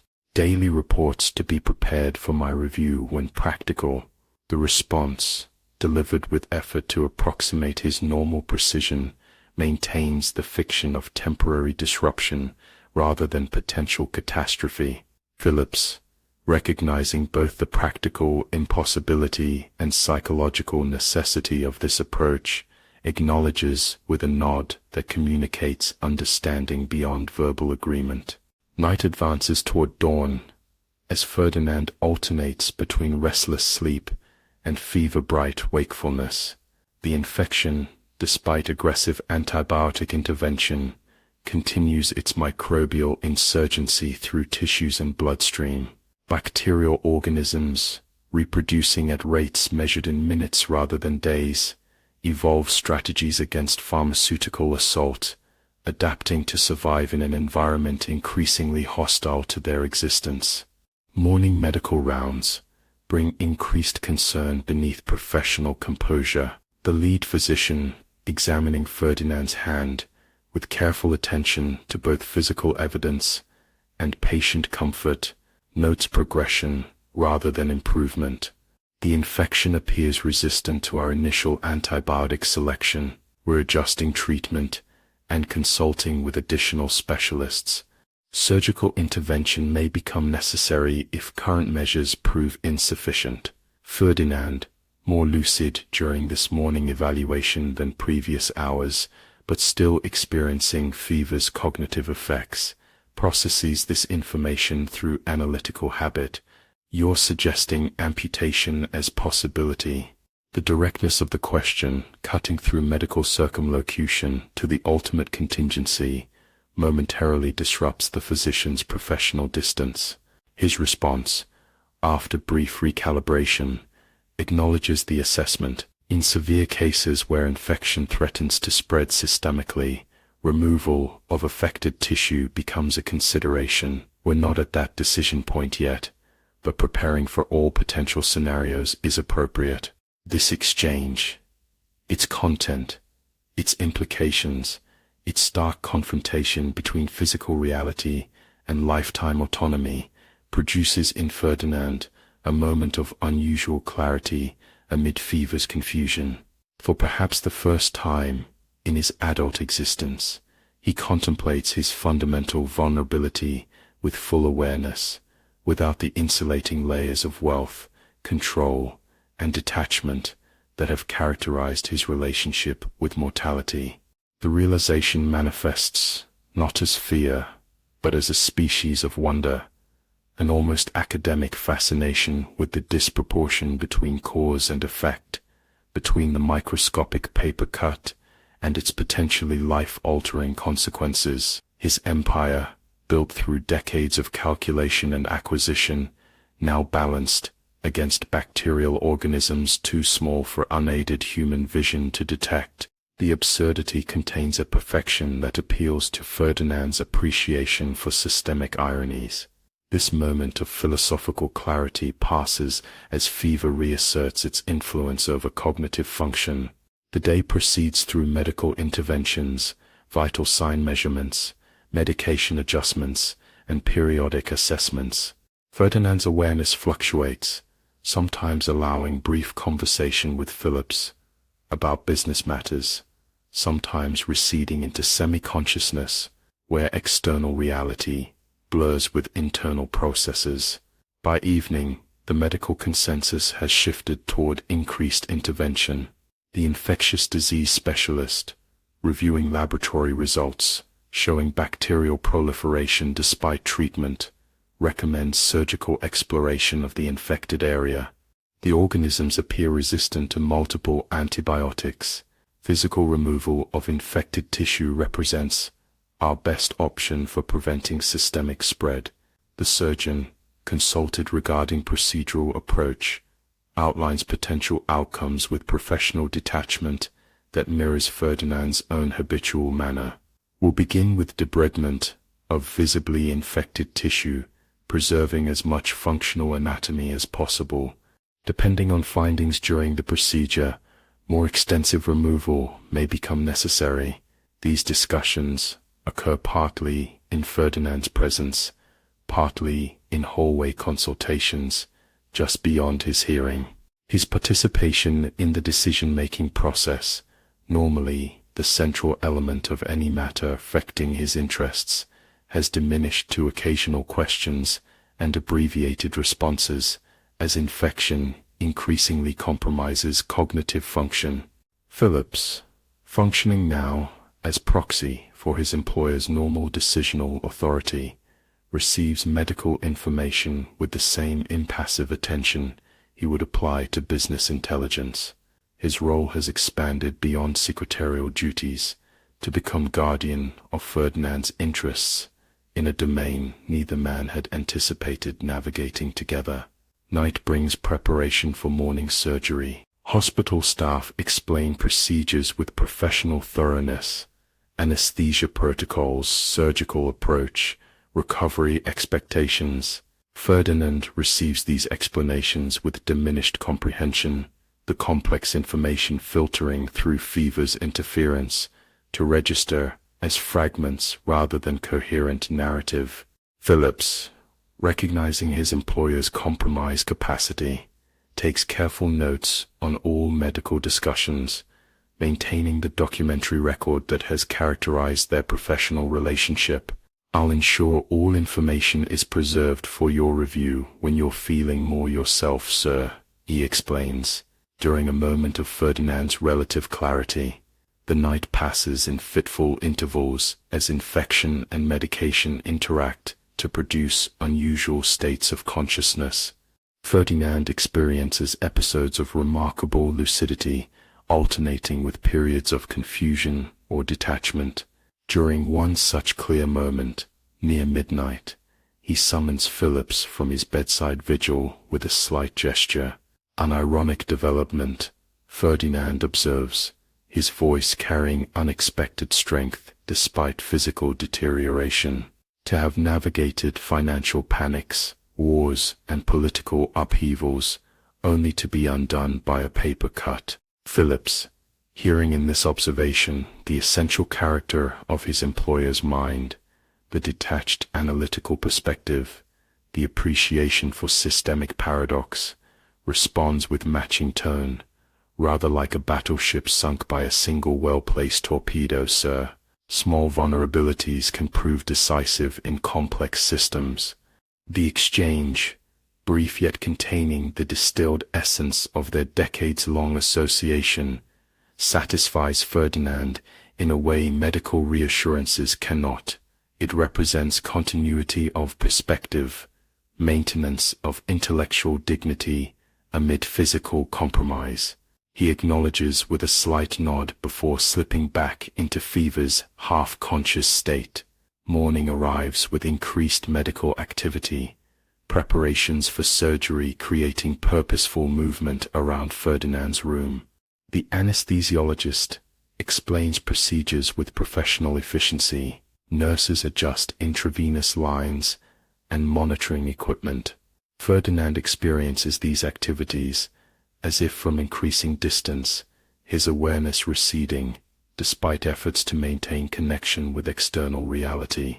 The journey to the operating theater passes in disconnected impressions, ceiling lights sliding past overhead, the brush of cool air against skin, quiet technical conversations among medical personnel. Ferdinand registers these sensory inputs without forming coherent narrative, his customary sequential thinking disrupted by infection's biochemical interference with neural function. In the operating theater, a space of stark lighting, gleaming surfaces, and precise movements, Ferdinand experiences his final moments of awareness before anesthesia as surprisingly peaceful. The surrender to circumstance, so contrary to his lifetime orientation, brings unexpected cessation of struggle. As consciousness recedes beneath medication's influence, his last formed thought acknowledges the fundamental irony of his situation. A paper empire threatened by paper's physical consequence. Surgical intervention, conducted with the precision and resource deployment his status commands, reveals infection more extensive than external examination suggested.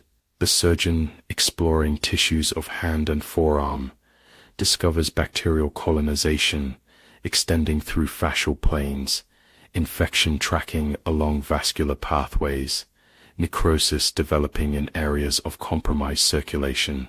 The procedure, initially planned as localized debridement, expands to more extensive intervention as intraoperative findings dictate. Medical personnel, communicating in the abbreviated technical language of their profession, adjust approach based on continuous reassessment. Decisions regarding tissue preservation versus removal balance immediate infectious control against future functional recovery. Ferdinand, unconscious under anesthesia, experiences none of this activity directly. His body, that physical substrate he has largely ignored throughout his consciously directed existence, becomes the exclusive focus of intense professional attention, its processes monitored, its tissues manipulated, its responses measured and recorded. The surgery concludes after 4 hours of meticulous intervention. Ferdinand's hand and forearm, significantly altered by necessary tissue removal, are wrapped in sterile dressings. Intravenous lines deliver antibiotics selected based on intraoperative cultures. Monitoring equipment tracks vital signs with digital precision. Recovery from anesthesia begins as medications are adjusted to allow return of consciousness. Phillips, waiting in the designated area for family members, receives the surgeon's report with characteristic composure. The medical information: extensive infection requiring significant tissue removal, continuing antibiotic treatment, guarded prognosis regarding both infectious control and functional recovery, is absorbed and processed according to established patterns of information management. When might Mr. Westmoreland be able to resume normal activities? Phillips inquires, maintaining the expectation of recovery that professional responsibility requires despite medical indications to the contrary. The surgeon, accustomed to navigating between technical reality and human hope, offers measured response. Recovery from this type of infection involves multiple stages over extended time. will need to assess progress day by day, rather than working toward fixed timelines. This exchange, its careful balance between acknowledgement and avoidance of potential outcomes, represents the beginning of adjustment to new reality. Phillips, whose service to Ferdinand has always included translating complex information into actionable intelligence, must now integrate medical uncertainty into operational planning. Ferdinand's return to consciousness occurs gradually over subsequent hours, a reversed version of anesthesia's descent, with awareness returning in fragmentary increments rather than continuous flow. Sensory input precedes comprehension, pain, modified but not eliminated by medication, registers before its source becomes identifiable. Voices penetrate awareness before words carry meaning. Light and movement register as sensory experience without contextual understanding. This gradual re-emergence parallels in compressed time the developmental progression from infant perception to adult consciousness, sensation preceding interpretation, physical awareness preceding abstract understanding. For Ferdinand, whose existence has prioritized intellect over embodiment for decades, this temporary reordering of consciousness represents profound disorientation. By evening, when stabilization allows return to his private room, Ferdinand has regained sufficient awareness to recognize his altered circumstance without fully comprehending its implications. His surgically modified arm, elevated on pillows and wrapped in bandages that conceal its changed condition, registers in his perception as simultaneously present and absent, physically evident, yet cognitively unassimilated. Phillips, stationed again at bedside, provides connection between Ferdinand's previous existence and current reality. His presence offers continuity, a known element in fundamentally altered circumstances, a link to the empire that continues to function beyond hospital walls through mechanisms Ferdinand has established over decades. That night, as medication moderates pain without eliminating it entirely, Ferdinand experiences consciousness not as continuous narrative, but as alternating states, periods of relative clarity, interrupted by intervals of disconnection or distortion. During lucid moments, his analytical capacity attempts to integrate current circumstance into coherent understanding, despite incomplete information and compromised cognitive function. The realization that emerges through this fragmented thinking bears little resemblance to his customary precise assessment. Instead, understanding forms as emotional recognition rather than intellectual conclusion, a visceral comprehension that fundamental change has occurred, that previous patterns cannot resume unchanged, that the intricate relationship between his will and the physical world has been irrevocably altered. This recognition, when it crystallizes into communicable thought during a moment of particular clarity near dawn, emerges as uncharacteristically direct question to Phillips, who maintains quiet vigil nearby. The empire, can it continue without my direct management? The question, in its simplicity and underlying concern, reveals vulnerability Ferdinand has never previously disclosed. Phillips, recognizing both the practical inquiry and its deeper significance, responds with carefully calibrated reassurance. The systems you've established are functioning as designed, sir. Daily operations continue under existing protocols. A pause, then the necessary acknowledgement of reality. Longer-term strategic decisions can be postponed until you're more fully recovered. Ferdinand processes this assessment through layers of medication and lingering infection effects. The response satisfies immediate concern while avoiding premature confrontation with potential limitations. Both men, accustomed to precise communication within established parameters, navigate this unprecedented terrain with extended patterns of professional interaction.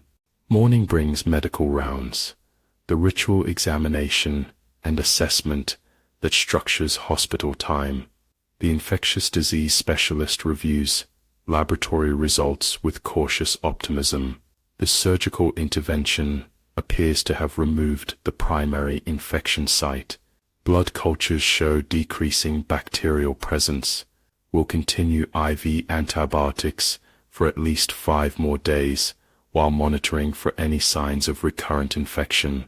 Ferdinand, more consistently conscious than previous days, but still experiencing significant effects from both illness and medication, receives this information with muted response. His attention focuses increasingly on his surgically altered arm, the bandaged form that represents both medical intervention and fundamental change to his physical existence.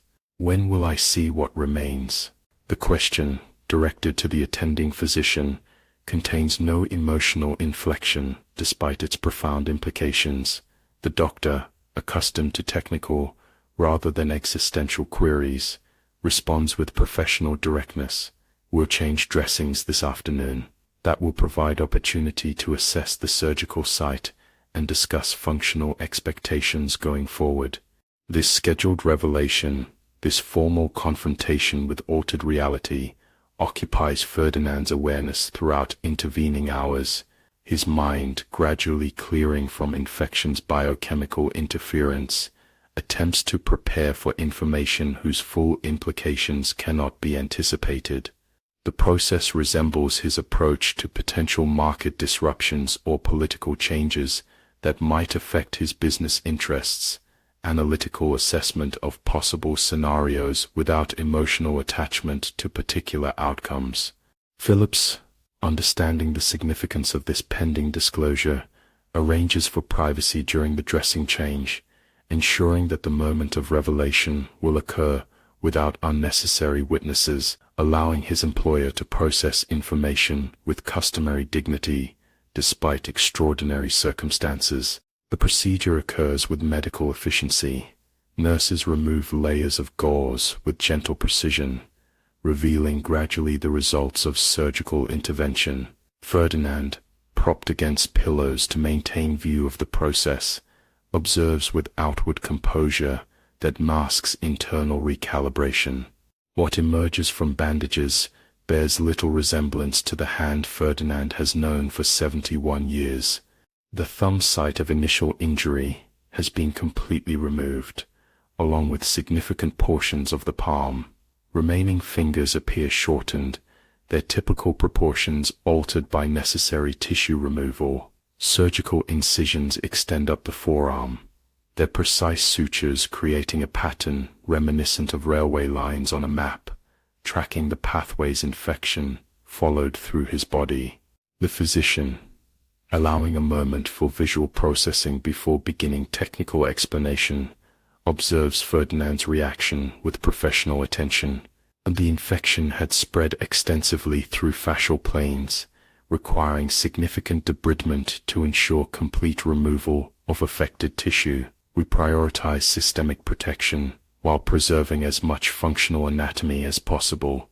Ferdinand regards the altered appendage with the same detached analytical attention he might direct toward a financial report or property assessment. His expression reveals nothing of internal response, no shock, no dismay, no visible recognition of the profound alteration to his physical self. When he finally speaks, his question focuses on function rather than appearance. What capabilities remain? This inquiry, its calm precision, its pragmatic focus, reassures the medical team who had prepared for potentially more emotional reaction. The surgeon demonstrates with gentle movements the preserved capacities. You've retained significant wrist mobility. These 3 partial fingers will provide some grasping function, though fine manipulation will be compromised. With specialized therapy, you can expect to regain approximately 40% of previous hand function.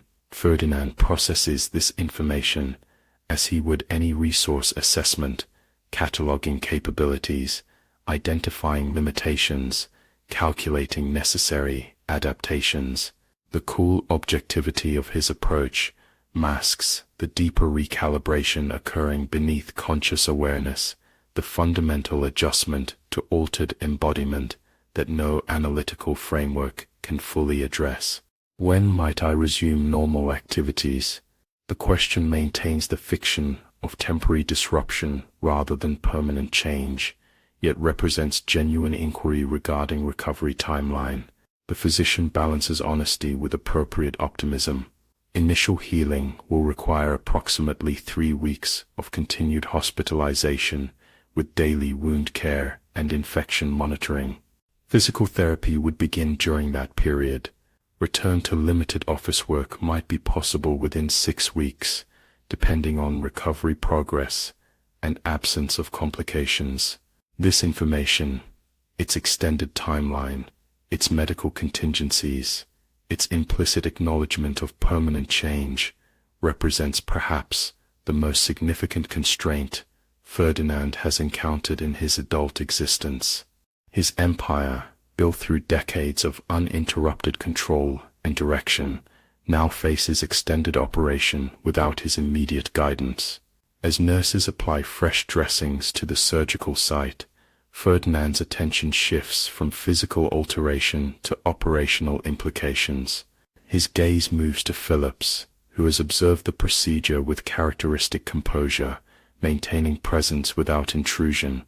We'll need to implement contingency protocols, Ferdinand states, his tone suggesting continuation of normal business planning rather than response to personal medical crisis. Please arrange for Mr. Harrison and Mr. Blackwood to assume temporary authority for European and American operations, respectively. Daily reports to be prepared for my review when condition permits. Phillips acknowledges with a nod, mentally translating these instructions into the specific communications and arrangements required. His role, part secretary, part executor, part guardian of established systems, expands to accommodate his employer's temporarily diminished capacity, while maintaining the fiction of uninterrupted control essential to Ferdinand's self-concept. The following days establish new patterns of existence, hospital routines, replacing lifelong business habits, medical assessments, substituting for financial reviews, physical therapy exercises, standing in for empire management.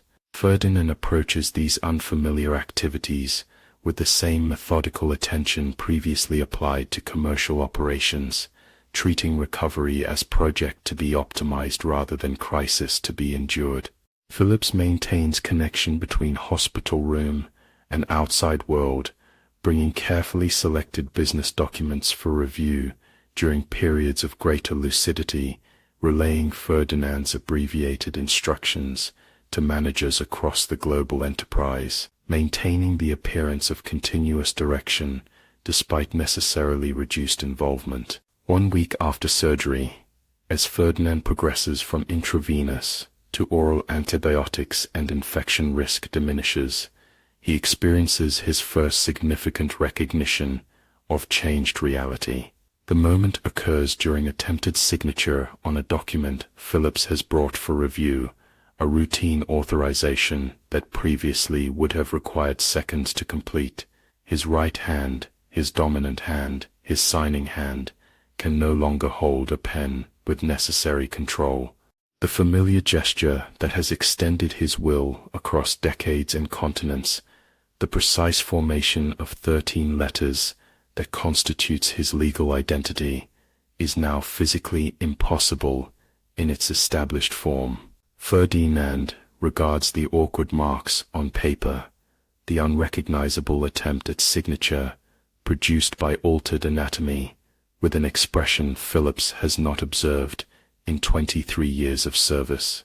Not anger or frustration, but something more fundamental, the recognition of irrevocable transformation. Will need to establish alternative authorization protocols, Ferdinand states, After a moment, his voice maintaining customary precision, despite the significance of this concession, legal documentation for modified signature or authorized proxy, arrange consultation with Harrington regarding banking procedures. Phillips acknowledges without comment, understanding that practical arrangements represent only the surface level of adjustment occurring, that beneath operational adaptations lies more profound reconsideration of identity and capability, fundamentally altered by microscopic invaders entering through paper's edge. The second week of hospitalization brings incremental improvement in physical condition, accompanied by increasing confrontation with changed reality.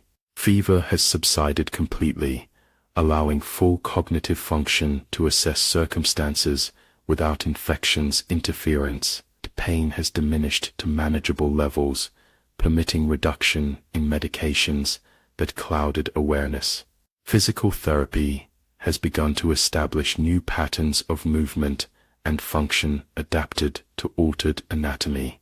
These improvements, while medically significant, bring their own challenges, removing the insulation of acute illness from full recognition of permanent change. Ferdinand, whose analytical capacity has returned to characteristic sharpness, now applies this restored function to assessment of his fundamentally altered circumstance. The calculation produces uncomfortable conclusions. His right hand, primary instrument of his will's extension into physical world, remains permanently compromised. The signature that has authorized empire building for decades cannot be replicated.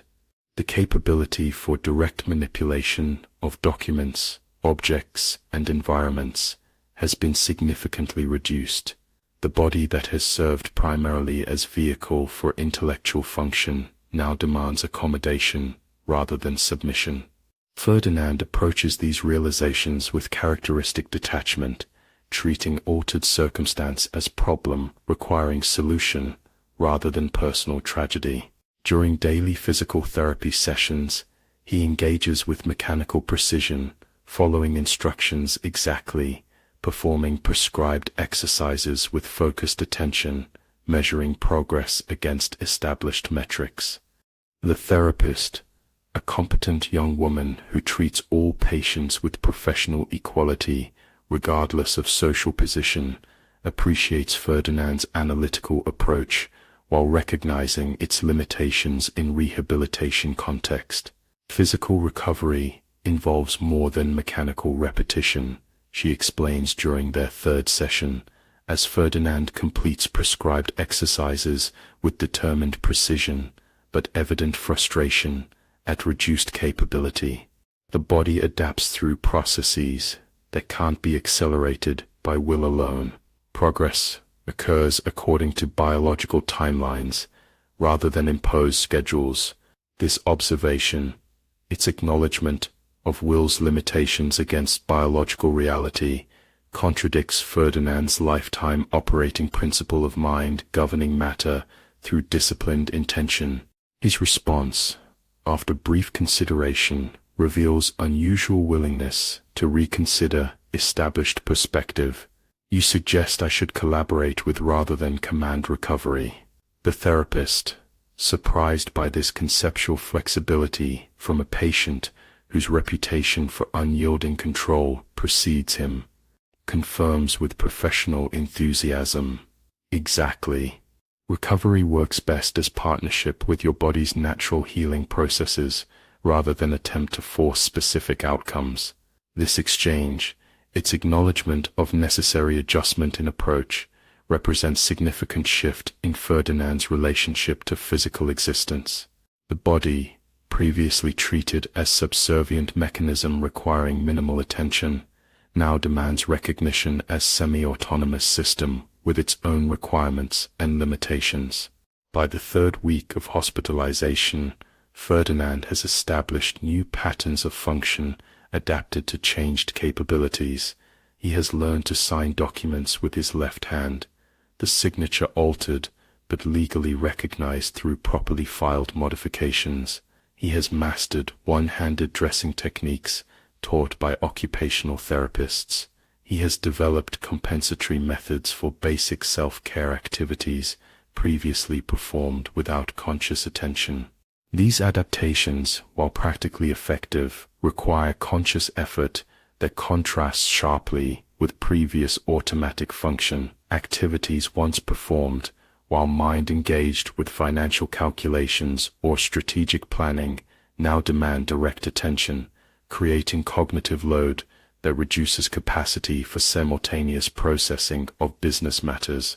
Phillips, observing this increased effort required for basic function, adjusts support accordingly, anticipating needs before they require articulation, modifying presentation of business matters to reduce unnecessary complexity, extending his role from secretary to facilitator of Ferdinand's continuing authority despite physical limitation. During this period of adapting to altered capability, Ferdinand receives daily reports on his business empire's continuing function in his absence. These updates, carefully curated by Phillips to provide essential information without overwhelming detail, confirm that systems established over decades operate effectively even without founders' direct guidance.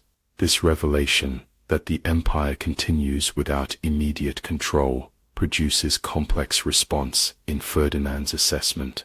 Professional satisfaction that systems function as designed mingles with personal recognition of replaceability. The mechanisms created to extend his will now demonstrate independence from their creator, functioning through distributed authority rather than centralized direction.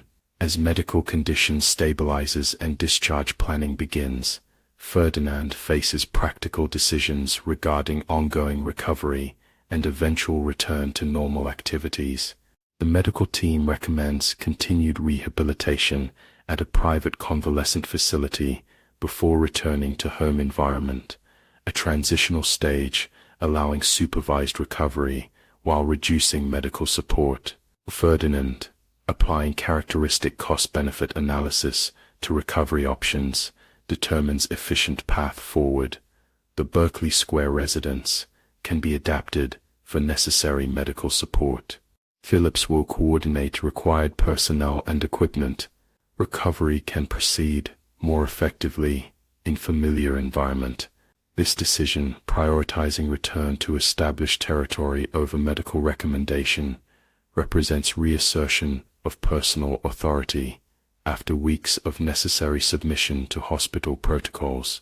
The medical team, recognizing both the practical feasibility given Ferdinand's resources and the psychological importance of regaining control, adjusts recommendations accordingly. Discharge occurs exactly 23 days after admission, a carefully orchestrated transition from hospital to home environment.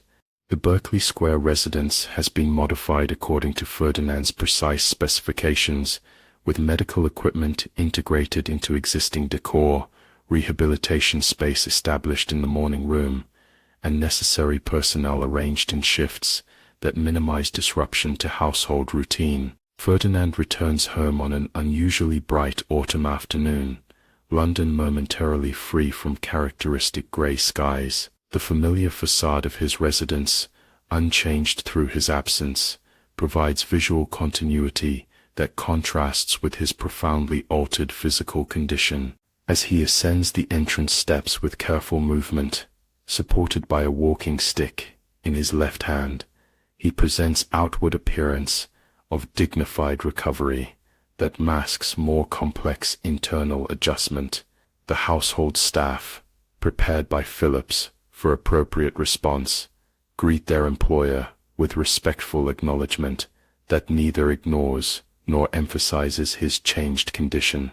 Their behavior calibrated to recognize while not highlighting alteration, provides social environment that supports Ferdinand's preferred self-presentation as temporarily inconvenienced rather than permanently changed. His study, arranged to accommodate new requirements, while maintaining familiar appearance, becomes command center for both ongoing recovery and gradual resumption of business activities. The desk, that altar of empire building where the fateful paper cut occurred, has been modified with custom adaptations for left-handed function. Documents are presented in specialized holders that eliminate need for right-hand stabilization. Writing implements have been redesigned for secure single-handed grip. These physical adaptations, executed with characteristic attention to both function and aesthetics, represent external manifestation of internal adjustments Ferdinand continues to process. The environment, modified to accommodate altered capability while maintaining appearance of continuity, mirrors his approach to personal transformation, acknowledging change while preserving essential identity. The weeks following hospital discharge establish new patterns of existence, morning rehabilitation exercises, replacing previous business review, afternoon rest periods, interrupting formerly continuous work sessions, evening medical assessments, supplementing usual documentation analysis. Ferdinand approaches these altered routines with characteristic discipline, treating recovery requirements as obligations to be met with same precision previously applied to financial operations. Philip's continues a central role in maintaining connection between Ferdinand and his business empire, functioning as eyes, ears, and increasingly as voice for his employer's continuing authority. Daily briefings provide curated information about global operations, selected documents arrive for review, and limited authorization. Key managers attend scheduled consultations to maintain leadership continuity while accommodating Ferdinand's reduced capacity. This arrangement, its delegation of previously centralized authority, its distributed decision-making across established systems, functions with surprising effectiveness. The empire, designed originally as extension of individual will, demonstrates resilience through institutional structure that transcends founders' direct control. Ferdinand observes this institutional function with complex response, professional satisfaction at system design competing with personal recognition of individual replaceability. The empire continues without his constant direction, raising questions about necessity of eventual return to previous operational involvement. 6 weeks after the initial paper cut, Ferdinand sits at his modified desk, reviewing quarterly financial reports from his South American operations. His right arm, still bandaged, but now incorporated into adjusted self-image, rests on a custom support, while his left hand makes occasional notes in margins. The afternoon light falls across the desk at familiar angle, illuminating both documents and the changed hand that manipulates them. In this moment of ordinary activity, adapted to extraordinary circumstance, Ferdinand experiences rare philosophical recognition that the paper which cut him, that fragile substrate of his empire, has revealed fundamental truths about impermanence and adaptation that decades of commercial success had obscured. The infection that threatened his life has simultaneously expanded his understanding of its nature. The irony that a paper empire could be so profoundly affected by paper's physical reality represents perfect closure to circle of meaning. Ferdinand, whose analytical mind has always appreciated systemic connections, acknowledges this completion with characteristic detachment that masks deeper recognition of vulnerability at existence core. Outside his window, London continues its autumn progression toward winter. Leaves fall from trees in Berkeley Square, their inevitable descent matching natural cycles that proceed regardless of human circumstance. Within his study, a man adapts to irrevocably altered existence while maintaining outward appearance of continuity. His private recognition of transformation concealed behind habitual composure. And somewhere in this adjustment to changed reality lies understanding that transcends professional success or physical limitation, recognition that all empires, whether commercial or political, personal or institutional, exist within larger systems that ultimately determine their duration and significance through processes no individual will can permanently direct or control. The paper cut, too small to matter until it mattered absolutely, has inscribed this lesson into Ferdinand's existence more indelibly than any contract or ledger entry in his vast paper kingdom.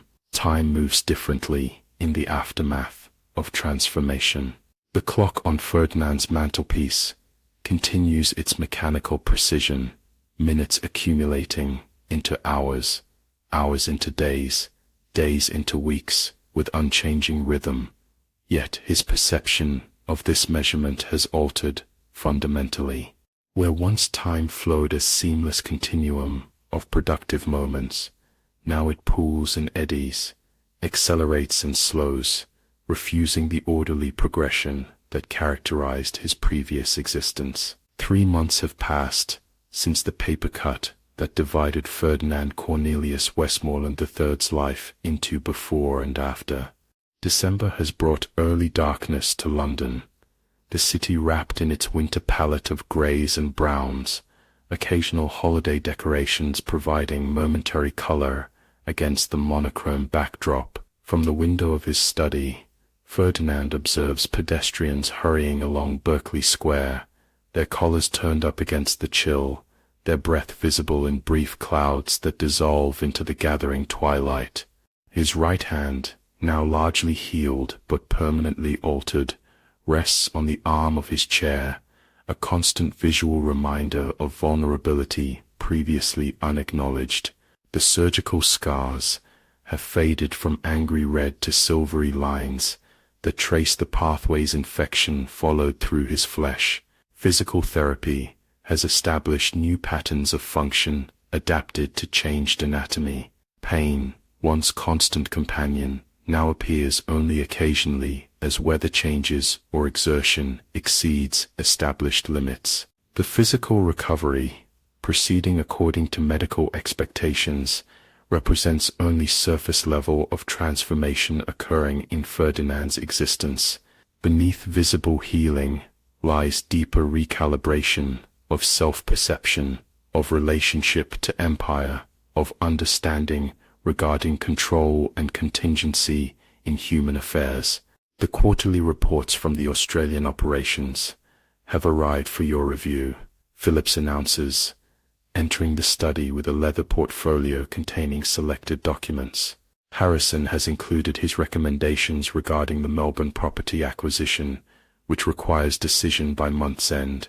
Ferdinand acknowledges with slight nod, his attention returning from winter twilight to business matters. Phillips places the portfolio on the specially designed reading stand that accommodates one-handed document manipulation, then withdraws to the adjacent office, where he continues managing the flow of information between Ferdinand and his global enterprises. Their relationship has evolved during these months of recovery, moving beyond traditional employer-secretary dynamic toward partnership in maintaining Empire's function despite founder's diminished capacity. Phillips now serves as extension of Ferdinand's will in more direct manner than previous arrangements permitted, representing his employer's interests across operations that once received personal attention. Ferdinand opens the portfolio with practiced left-handed movement, scanning the neatly organized documents with characteristic efficiency. The financial figures, columns of numbers representing asset valuations, operational costs, projected revenues, still speak their precise language to his analytical mind. His comprehension of business matters remains undiminished by physical transformation, his capacity for strategic assessment intact despite altered circumstances. Yet something has changed in his relationship to these documents. to the empire they represent, to the wealth they quantify. Where once he experienced direct connection between intention and implementation, his decisions flowing unimpeded through organizational structure to reshape material reality. Now he observes operations with increasing detachment, as if watching machinery functioning according to established patterns rather than directing its moment-by-moment movement. Interesting, he murmurs, noting particularly favorable performance from sheep stations in Western Territories. The Australian operations, among his most distant holdings geographically, have shown remarkable resilience through recent market fluctuations. The local management, selected years earlier for their initiative and adaptability, have implemented innovative approaches to challenges without requiring direct guidance from London headquarters. This operational independence, replicated across Ferdinand's global enterprises during his forced withdrawal from direct control, has revealed organizational strength previously obscured by his constant involvement. The empire, designed originally as extension of individual will, demonstrates unexpected resilience through institutional structures that transcend founders' immediate direction. Ferdinand makes brief notations on Harrison's recommendations, his left-handed writing now achieving reasonable approximation of previous precision after months of daily practice. The Melbourne acquisition appears sound based on provided analysis, favorable purchase terms combined with strong development potential in rapidly expanding urban market. His approval, indicated by modified signature that legal departments now recognize as authorized endorsement, will activate processes established decades earlier for property acquisition and integration. As he completes this routine business matter, Ferdinand experiences momentary recognition of profound shift in his relationship to empire. His decisions still influence events, but through increasingly attenuated connection rather than direct implementation. The mechanisms he created now function with partial autonomy, requiring his involvement primarily for major directional changes rather than routine operations. This recognition of gradual separation between creator and creation produces complex emotional response beneath Ferdinand's habitual composure. Pride in system design mingles with awareness of personal replaceability. Satisfaction regarding institutional continuity competes with subliminal recognition of mortality previously held at intellectual distance. The fading afternoon light necessitates switching on the desk lamp, its pool of focused illumination creating island of clarity amid gathering shadows. Ferdinand closes the Australian portfolio and sets it aside for Phillips to process according to established protocols. His attention shifts to the calendar open on his desk, where tomorrow's appointments appear in his secretary's precise handwriting. 10 a.m. Dr. Marshall, quarterly assessment, 1:30 p.m. Harrington banking matters, 3 p.m. Physical therapy, 4:30 p.m. Legal review trust revisions. The schedule represents adaptation to changed circumstances, medical considerations integrated with business matters, recovery requirements balanced against empire maintenance, personal needs accommodated within operational framework. This structured approach to transformation reflects Ferdinand's lifelong habit of imposing order upon circumstance, of translating disruption into manageable process.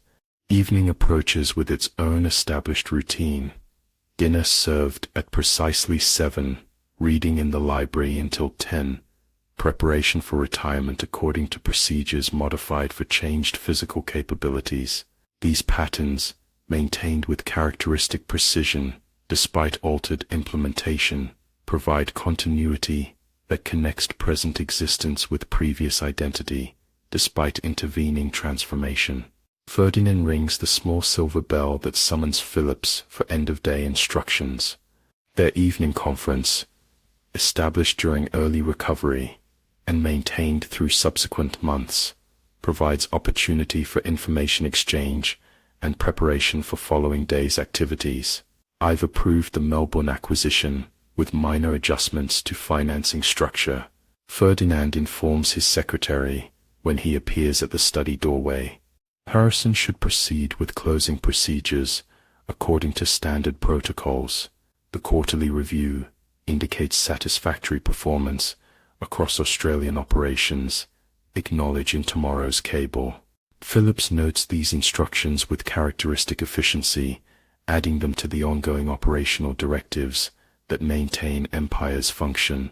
His role has expanded during Ferdinand's recovery to include implementation authority previously reserved for his employer, a delegation necessitated by physical limitation but revealing organizational adaptability previously untested. Marshall's visit tomorrow will include consultation regarding reduction in medication. Phillips reminds, shifting from business to personal matters with professional seamlessness. The physical therapist has recommended transitioning to maintenance program rather than continuing intensive rehabilitation, given stable functional improvement over past month. Ferdinand acknowledges these medical developments with slight nod that communicates both understanding and approval. The transition from recovery to adapted function represents significant milestone, acknowledgement that further improvement remains unlikely, that permanent accommodation rather than complete restoration now defines relationship with physical existence. As Phillips withdraws to complete day's final arrangements, Ferdinand remains momentarily in gathering darkness, surrounded by physical manifestations of empire created through lifetime of strategic acquisition. The study walls display framed maps of holdings across 6 continents, visual representation of commercial territory accumulated through methodical expansion. Filing cabinets contain documentation of ownership extending from London Financial District to Brazilian cattle ranches, from Malaysian rubber plantations to Canadian timber concerns. This empire, constructed through paper agreements, maintained through documented transactions, expanded through contractual arrangements, continues functioning despite its creator's diminished capacity. The recognition brings neither comfort nor distress to Ferdinand's analytical assessment, merely confirmation of system design functioning as intended under unexpected circumstances. Dinner arrives with customary precision, simple fare, presented with formal elegance that maintains standards established during Elizabeth's lifetime. Ferdinand eats methodically, his left hand maneuvering utensils with practiced adaptations that accommodate right-hand limitations. The dining room's emptiness, place settings for one, where once conversation occasionally animated opposite sides of polished mahogany, emphasizes solitary nature of empire maintenance in aftermath of transformation. After dinner, Ferdinand retires to library, where recent economic publications await review. His reading habits have shifted during recovery, expanding beyond strictly business matters to include broader considerations of historical and philosophical perspectives previously deemed unnecessary for commercial success. This intellectual expansion, precipitated by enforced reduction in direct operational involvement, represents unexpected consequence of physical limitation. Tonight's selection includes recently published analysis of cyclical patterns in economic development across centuries of European history. The author, a Swiss economist with reputation for long-view perspective on commercial matters, examines recurring relationships between technological innovation, capital formation, and social reorganization, with particular attention to transition points between established and emerging systems. Ferdinand finds himself unusually engaged with these theoretical considerations, their abstraction from immediate business concerns, offering perspective previously obscured by operational focus, the recognition of pattern recurrence across historical periods, of rise and decline as inevitable progression rather than avoidable contingency, resonates with his recent experience of personal vulnerability despite apparent invulnerability. The library clock chimes 10, signaling transition to final phase of daily routine. Ferdinand closes the book with careful placement of marker at point of interruption, intending to resume exploration tomorrow. His movement from library to bedchamber follows established path through residence that has housed his solitary existence since Elizabeth's passing 11 years earlier. Night brings its own rhythm of reflection, as Ferdinand completes preparations for sleep according to modified protocols that accommodate changed physical capability. The bedroom, its furnishings arranged for both aesthetic harmony and practical function, represents intersection of continuity and adaptation that characterizes his post-transformation existence. As he settles against pillows positioned to provide optimal support for recovering body, Ferdinand finds thoughts turning toward aspects of empire previously considered primarily in instrumental terms. The people whose labor transforms his ownership into operational reality, managers implementing directives, workers producing commodities, clerks maintaining records, emerge in his consideration with unexpected distinctness. What motivates their participation in structures designed primarily for his benefit? How do they perceive their relationship to enterprises that exist largely as abstractions in his financial calculations? What meaning do they derive from activities that register in his awareness primarily as numerical outcomes rather than human experiences? These questions, their focus on subjective dimensions of economic activity rather than objective measurements of performance, represent significant departure from Ferdinand's previous analytical framework. The infection that threatened his physical existence has simultaneously introduced infection of perspective, alternative considerations penetrating previously impermeable barriers between instrumental and intrinsic valuation. Sleep arrives gradually, Ferdinand's consciousness transitioning from structured reflection to fragmentary associations that precede unconsciousness.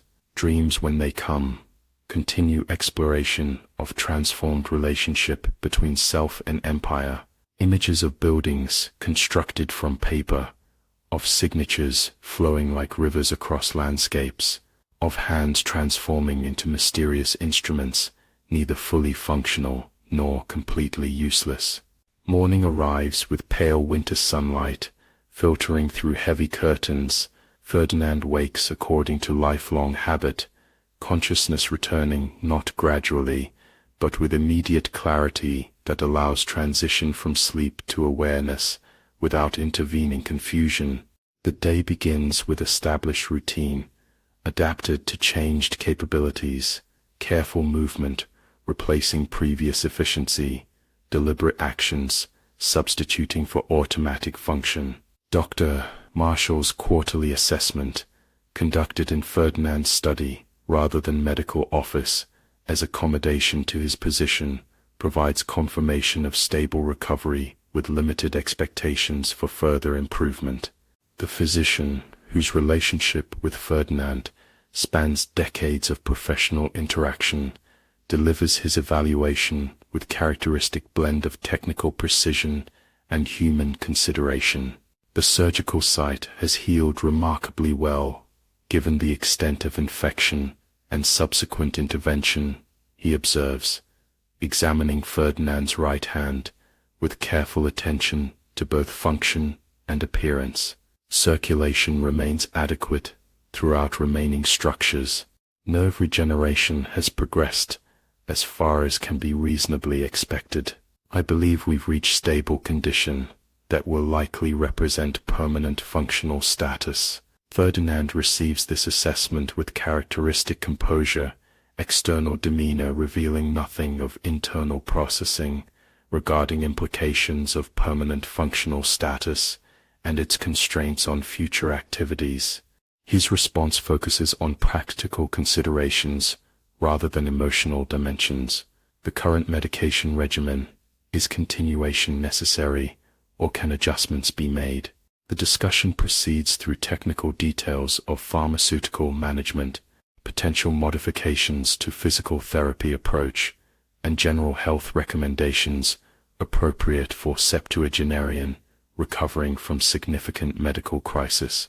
Throughout this exchange, Ferdinand maintains perspective of management problem requiring optimal solution rather than personal limitation, demanding emotional accommodation. Following Dr. Marshall's departure, Ferdinand returns to his desk, where Australian portfolio awaits final review before processing. The business of empire continues regardless of founder's changing relationship to its operation, contracts requiring authorization, acquisitions demanding evaluation, strategic decisions necessitating direction, despite altered implementation capacity. As morning transitions to afternoon, Ferdinand prepares for meeting with Harrington, his primary banking relationship manager, whose quarterly consultations have acquired heightened significance during recovery period. Financial structures that once received Ferdinand's direct daily attention now require periodic, comprehensive review to maintain alignment with evolving strategic objectives. Harrington arrives precisely at appointed time, his measured punctuality reflecting professional respect that transcends accommodation to clients' changed circumstances. Their relationship, established over 27 years of financial collaboration, has evolved from service provision to partnership in managing complex financial architecture that supports global operations. The European banking situation continues its gradual stabilization, Harrington reports, after initial courtesies have been observed. Your positioning across multiple currencies has provided excellent insulation against fluctuations affecting competitors with less diversified holdings. The trust restructuring implemented last quarter has achieved expected tax efficiency while maintaining necessary operational flexibility.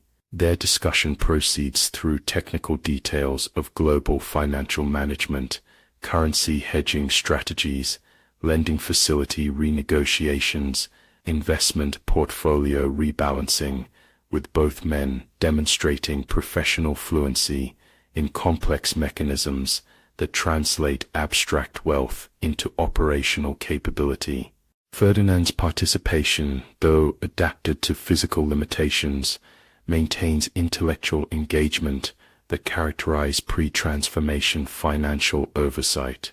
Throughout this exchange, conducted with outward focus on practical financial matters, Ferdinand experiences internal recognition of changing relationship to wealth itself.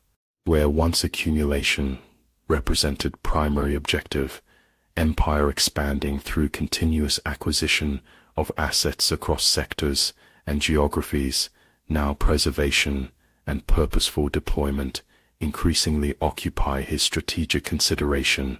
This shift, from expansion to consolidation, from acquisition to allocation, reflects more than practical adaptation to diminished operational capacity.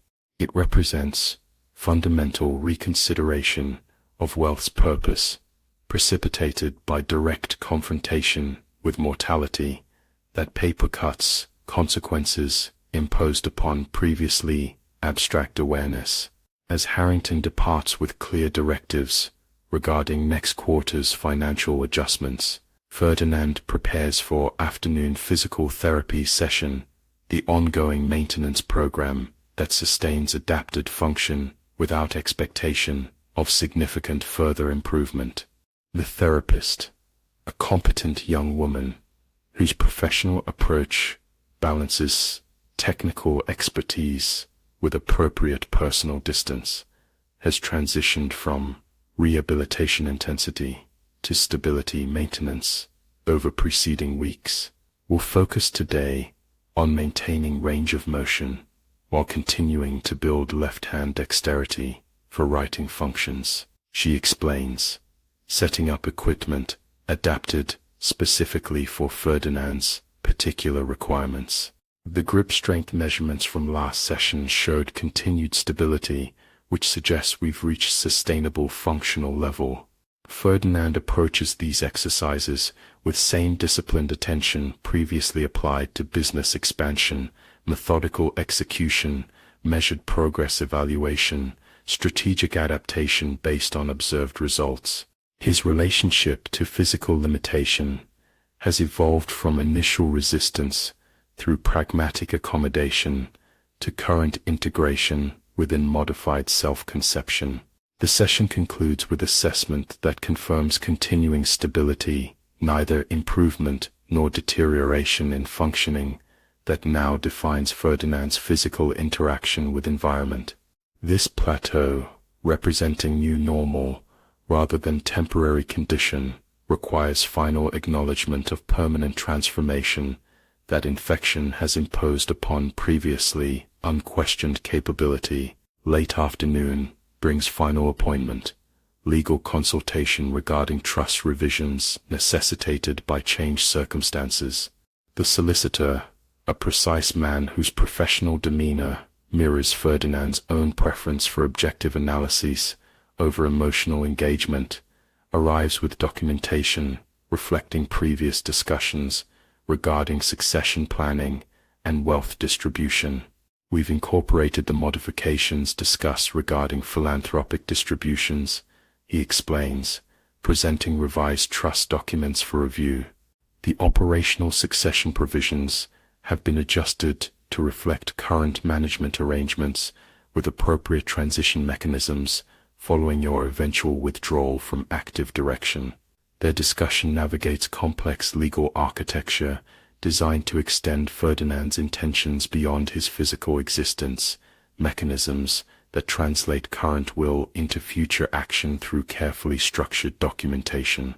The irony that paper instruments now preserve intentions of man permanently altered by paper's physical consequence remains unstated, but implicitly recognized in this exchange. Ferdinand reviews proposed revisions with characteristic attention to detail, his left-handed notations indicating minor adjustments to implementation timing rather than substantive directional changes. The structure, created initially as vehicle for maintaining commercial control beyond individual mortality, has evolved during recovery period toward broader consideration of legacy beyond purely financial dimensions. These provisions regarding educational funding, Ferdinand indicates specific section within voluminous documentation, should be expanded to include technical training beyond traditional university education.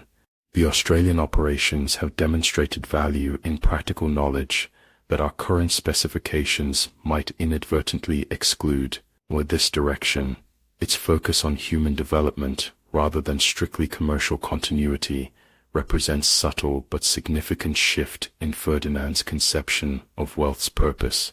The infection that threatened physical existence has simultaneously introduced alternative perspective on accumulated resources, consideration of deployment for development rather than simply continued expansion. Evening arrives as legal consultation concludes with clear directives for final document preparation. Ferdinand remains at his desk as winter darkness settles over London, the city's lights emerging progressively against deepening twilight visible through study windows. The day's activities, medical assessment, financial review, physical maintenance, legal planning, represent adapted routine that maintains connection between transformed present and established past. Phillips enters with customary quiet efficiency, bringing evening correspondence selected according to established priorities from continuous flow of communication between London headquarters and global operations. The South American quarterly projections have arrived earlier than anticipated. Would you prefer reviewing them this evening, or with tomorrow's scheduled materials? Ferdinand considers briefly, weighing mental energy remaining against potential advantages of immediate review. Include them with tomorrow's materials. The Australian matters have provided sufficient consideration for today's purposes. This exchange, its acknowledgement of limited resources requiring allocation rather than unlimited capacity demanding satisfaction, represents practical manifestation of transformed relationship with both physical and commercial reality. The empire continues its operation according to established patterns, yet Ferdinand's engagement now incorporates recognition of constraints previously denied or overlooked in continuous expansion focus. Dinner follows with usual precision, service, maintaining standards established during more social period of Ferdinand's existence.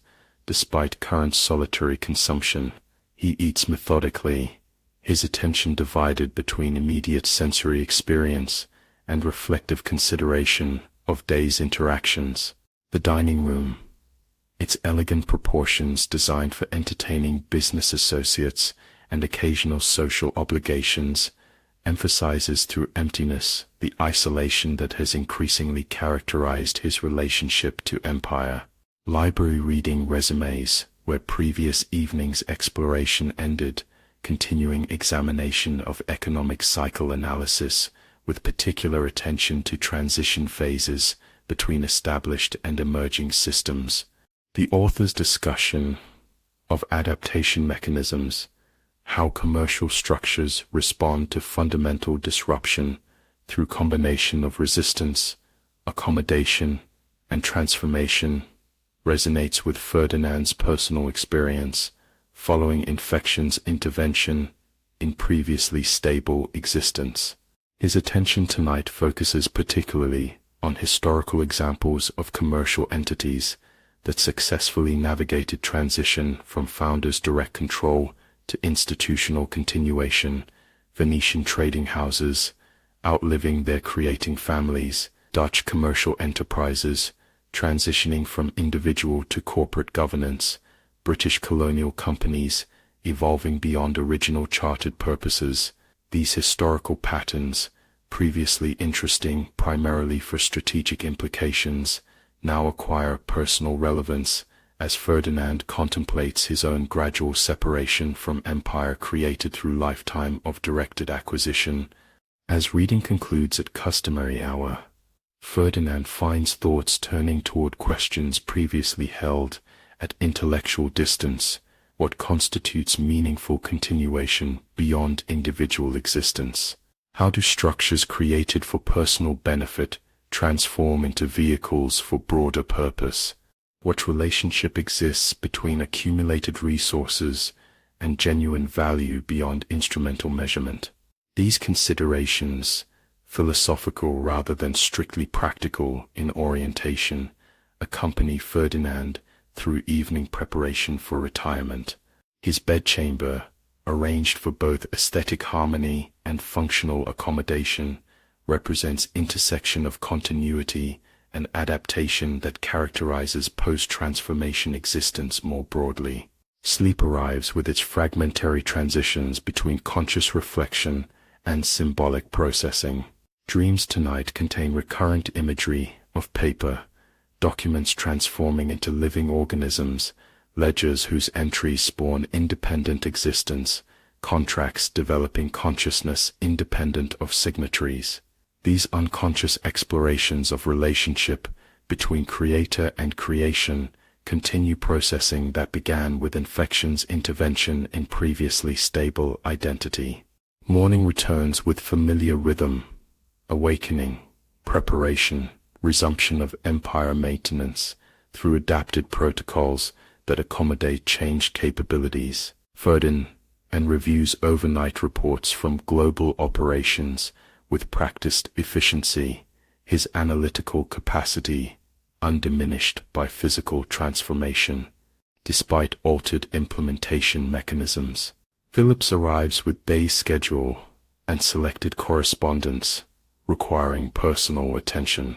Their morning conference, established routine providing transition between personal and professional domains, includes review of ongoing projects, consideration of emerging opportunities, and maintenance of strategic initiatives across diversified holdings. The Melbourne acquisition has proceeded to final contract phase with terms as directed. Phillips reports, presenting relevant documentation for verification before processing. The American railway situation has developed interesting possibilities given recent regulatory changes. Blackwood has prepared analysis for your consideration regarding potential expansion in that sector. These normal business matters, their connection to Empire's continuing function, despite founder's altered relationship with its operation, occupy morning hours with familiar rhythms of evaluation, decision, and direction. Ferdinand's engagement, though physically modified through left-handed documentation and adaptive technologies, maintains intellectual continuity with pre-transformation commercial governance. Yet beneath this apparent continuity flows recognition of gradual transition occurring from direct implementation toward advisory oversight, from immediate control toward structural influence, from personal direction toward institutional continuation. The Empire, initially created as extension of individual will, increasingly demonstrates autonomous function, requiring guidance rather than continuous control. Midday brings consultation with investment strategists regarding long-term allocation of resources across emerging markets in Asia. The discussion, focusing on balancing risk exposure against development potential in regions experiencing rapid transformation from agricultural to industrial economies, represents typical empire management activity, yet carries subtly different significance in Ferdinand's current perspective. Where previously such discussions centered primarily on expansion potential, acquisition opportunities, control mechanisms, profit maximization, his questions now increasingly explore sustainability considerations, developmental impacts, and intergenerational value creation. These shifts, subtle in individual instances, but cumulative in overall direction, reflect transformed relationship with wealth, precipitated by direct confrontation with mortality, that infection imposed upon previously abstract awareness. Afternoon correspondence includes communication from charitable foundation established years earlier, primarily for tax efficiency, but increasingly occupying Ferdinand's strategic consideration. The foundation director, a capable administrator, selected for operational effectiveness rather than philanthropic vision, reports on current projects, while requesting guidance regarding future initiative selection. Ferdinand's response, dictated to Phillips for appropriate formatting and transmission, contains direction that would have seemed foreign to his pre-transformation perspective. Priority should be given to educational initiatives that combine theoretical knowledge with practical application, particularly in regions where our commercial operations have significant presence. The Australian Technical Training Program provides useful model for consideration in other territories. This guidance, its focus on human development rather than strictly commercial or reputational benefit, represents evolution in Ferdinand's conception of wealth's purpose beyond accumulation and control. The infection that threatened physical existence has simultaneously introduced alternative perspective on accumulated resources, consideration of deployment for development rather than simply continued expansion.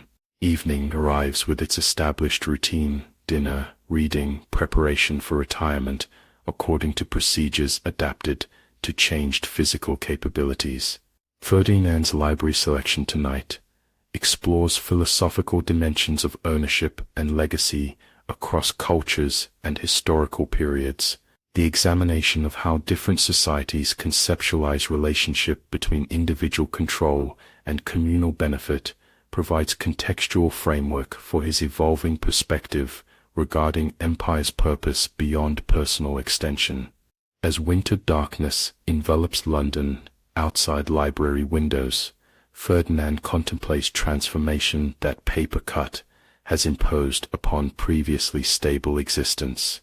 The infection that threatened physical survival has simultaneously infected perspective, introducing alternative considerations regarding wealth's purpose, empire's function, and individual significance within larger systems that transcend temporary control.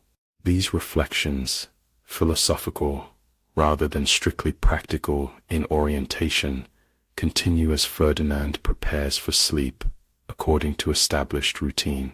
His bedchamber, with its combination of aesthetic refinement and functional adaptation, represents physical manifestation of transformed existence that maintains connection with previous identity while accommodating fundamental change. Sleep brings dreams that continue processing philosophical considerations through symbolic representation, images of buildings simultaneously under construction and decay, of trees whose roots and branches form continuous cycle, of rivers flowing from and returning to same source through varied landscapes. These unconscious explorations of continuity amid transformation reflect waking considerations regarding empire's existence beyond founders' direct control. Days accumulate into weeks, weeks into months, as Ferdinand's transformed existence establishes new patterns of engagement with empire created through lifetime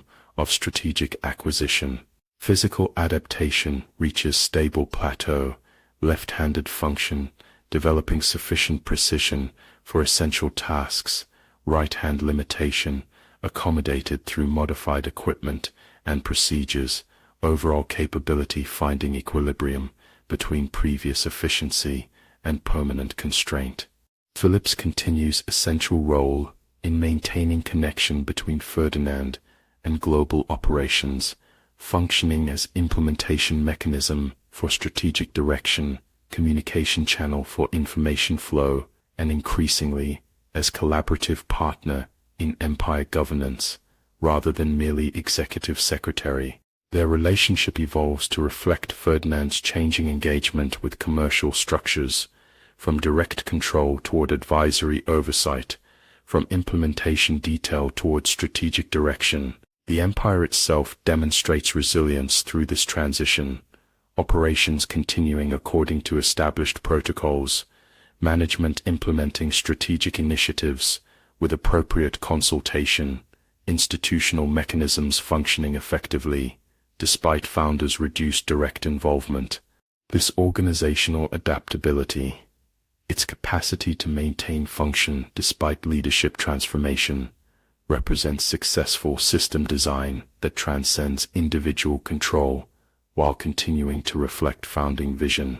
6 months after the paper cut that divided Ferdinand's existence into before and after, spring brings renewed life to Berkeley Square outside his study windows. Trees that stood bare against winter skies now show delicate green buds emerging from seemingly lifeless branches. The cycle of renewal, its persistent rhythm continuing regardless of human circumstance, provides visual representation of systems that transcend individual existence while incorporating individual contribution. Ferdinand observes this natural transformation from his customary position at desk adapted for changed capabilities. The morning light, different in quality from winter illumination, falls across documents representing global empire that continues functioning despite creator's altered relationship with its operation.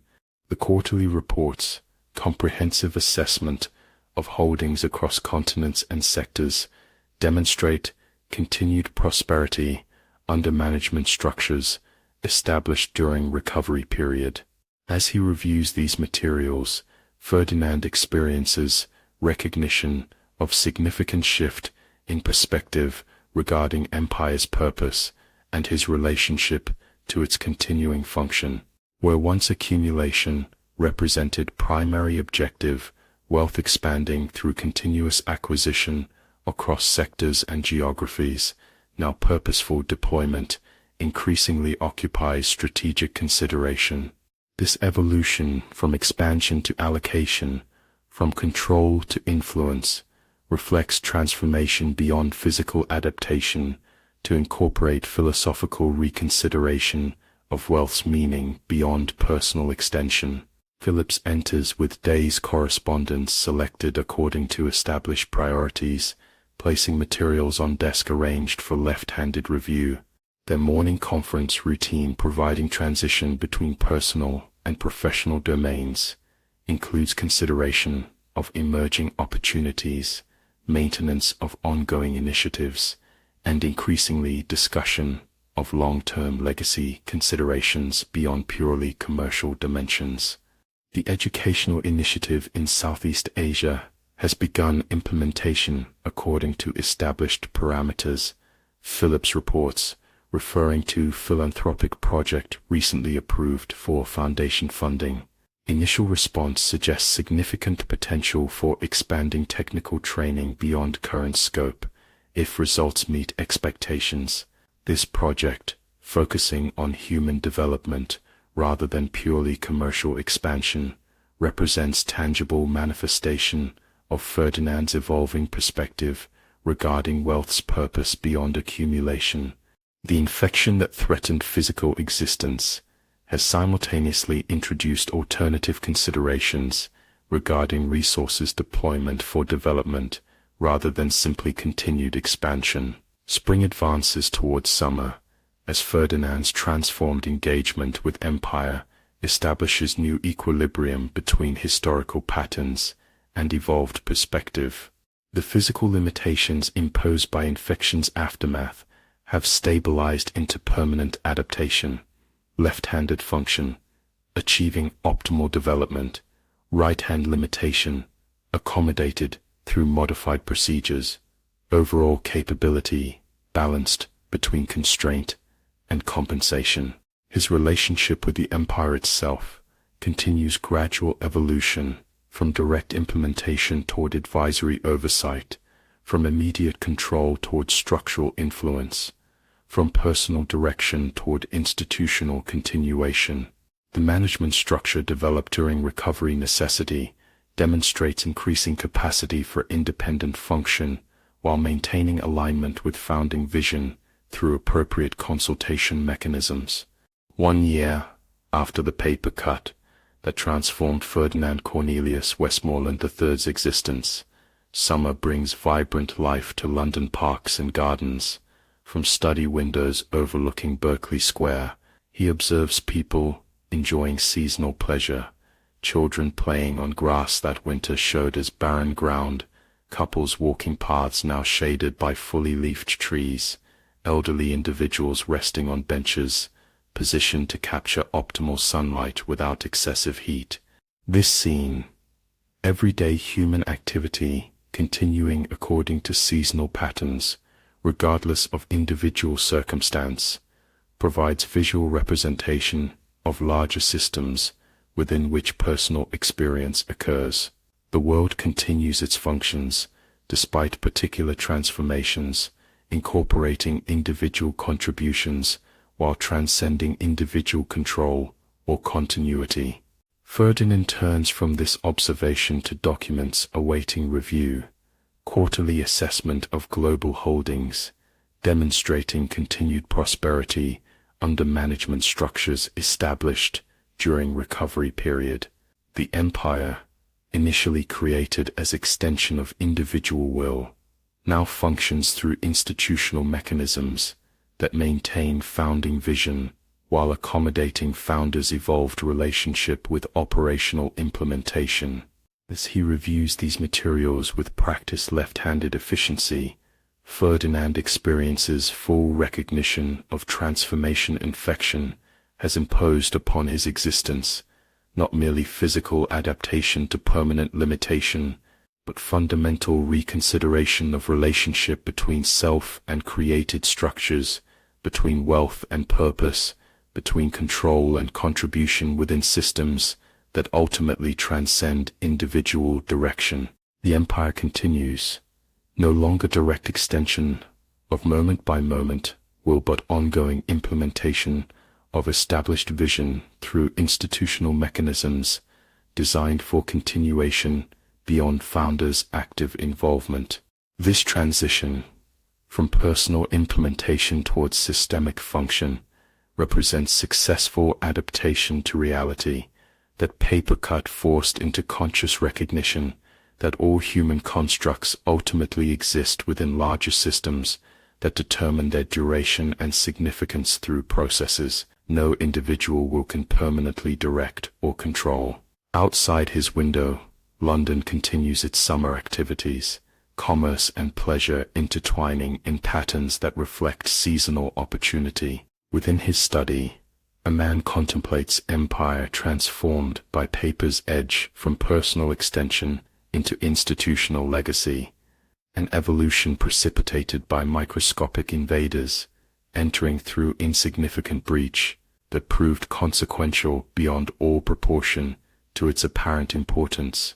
The irony that paper empire could be so profoundly affected by paper's physical reality represents perfect closure to circle of meaning that began with insignificant cut and concluded with significant transformation. Ferdinand Cornelius Westmoreland III, detached observer of systemic connections throughout commercial career, acknowledges this completion with characteristic analytical appreciation that masks deeper recognition of vulnerability at existence core, and somewhere in this acceptance of transformed reality lies understanding that transcends business success or physical limitation, recognition that all empires, whether commercial or political, personal or institutional, exist ultimately as temporary arrangements within eternal cycles of creation and dissolution, growth and decay, expansion and contraction that constitute the true and continuing reality beyond human control or comprehension. The richest man who died from a paper cut finally understood, in that death, what his wealth had obscured, that paper, contracts, currency, deeds, and documents represents agreement rather than reality, that empires built upon such agreements remain vulnerable to dissolution through processes as microscopic as bacterial invasion or as macroscopic as societal transformation, and that legacy exists not in continued control but in contribution to systems that continue their function long after individual participation concludes. As summer light falls across his desk, illuminating documents that represent empire continuing beyond personal direction, Ferdinand experiences rare moment of perspective that transcends practical consideration, genuine recognition of both significance and insignificance of individual existence within larger patterns that constitute reality's continuous unfolding through processes no wealth can finally control and no power can ultimately direct. The empire continues its operation across continents and sectors. Time continues its measurement in passing seasons and accumulating years. Life continues its manifestation through cycles of growth and decay. And somewhere within these intersecting systems, the story of a man who owned everything yet discovered ownership's limitations through paper's edge joins countless other narratives that collectively constitute human experience, remembered briefly, then incorporated into general patterns that continue their function regardless of particular details lost to passing time. The clock on Ferdinand's mantelpiece continues its mechanical precision, measuring moments that accumulate into hours, hours into days, days into years, with unchanging rhythm, while outside his window, the world continues its own measurements, according to cycles that transcend human calibration, yet incorporate human contribution within their eternal patterns of creation, duration, and dissolution that constitute existence beyond individual control or comprehension. And so the story ends, not with dramatic conclusion, but with quiet continuation, not with definitive statement, but with open recognition, not with personal triumph, but with systemic persistence that incorporates individual experience while transcending individual limitation through processes that remain when particular narratives conclude their brief narration within time's continuous unfolding.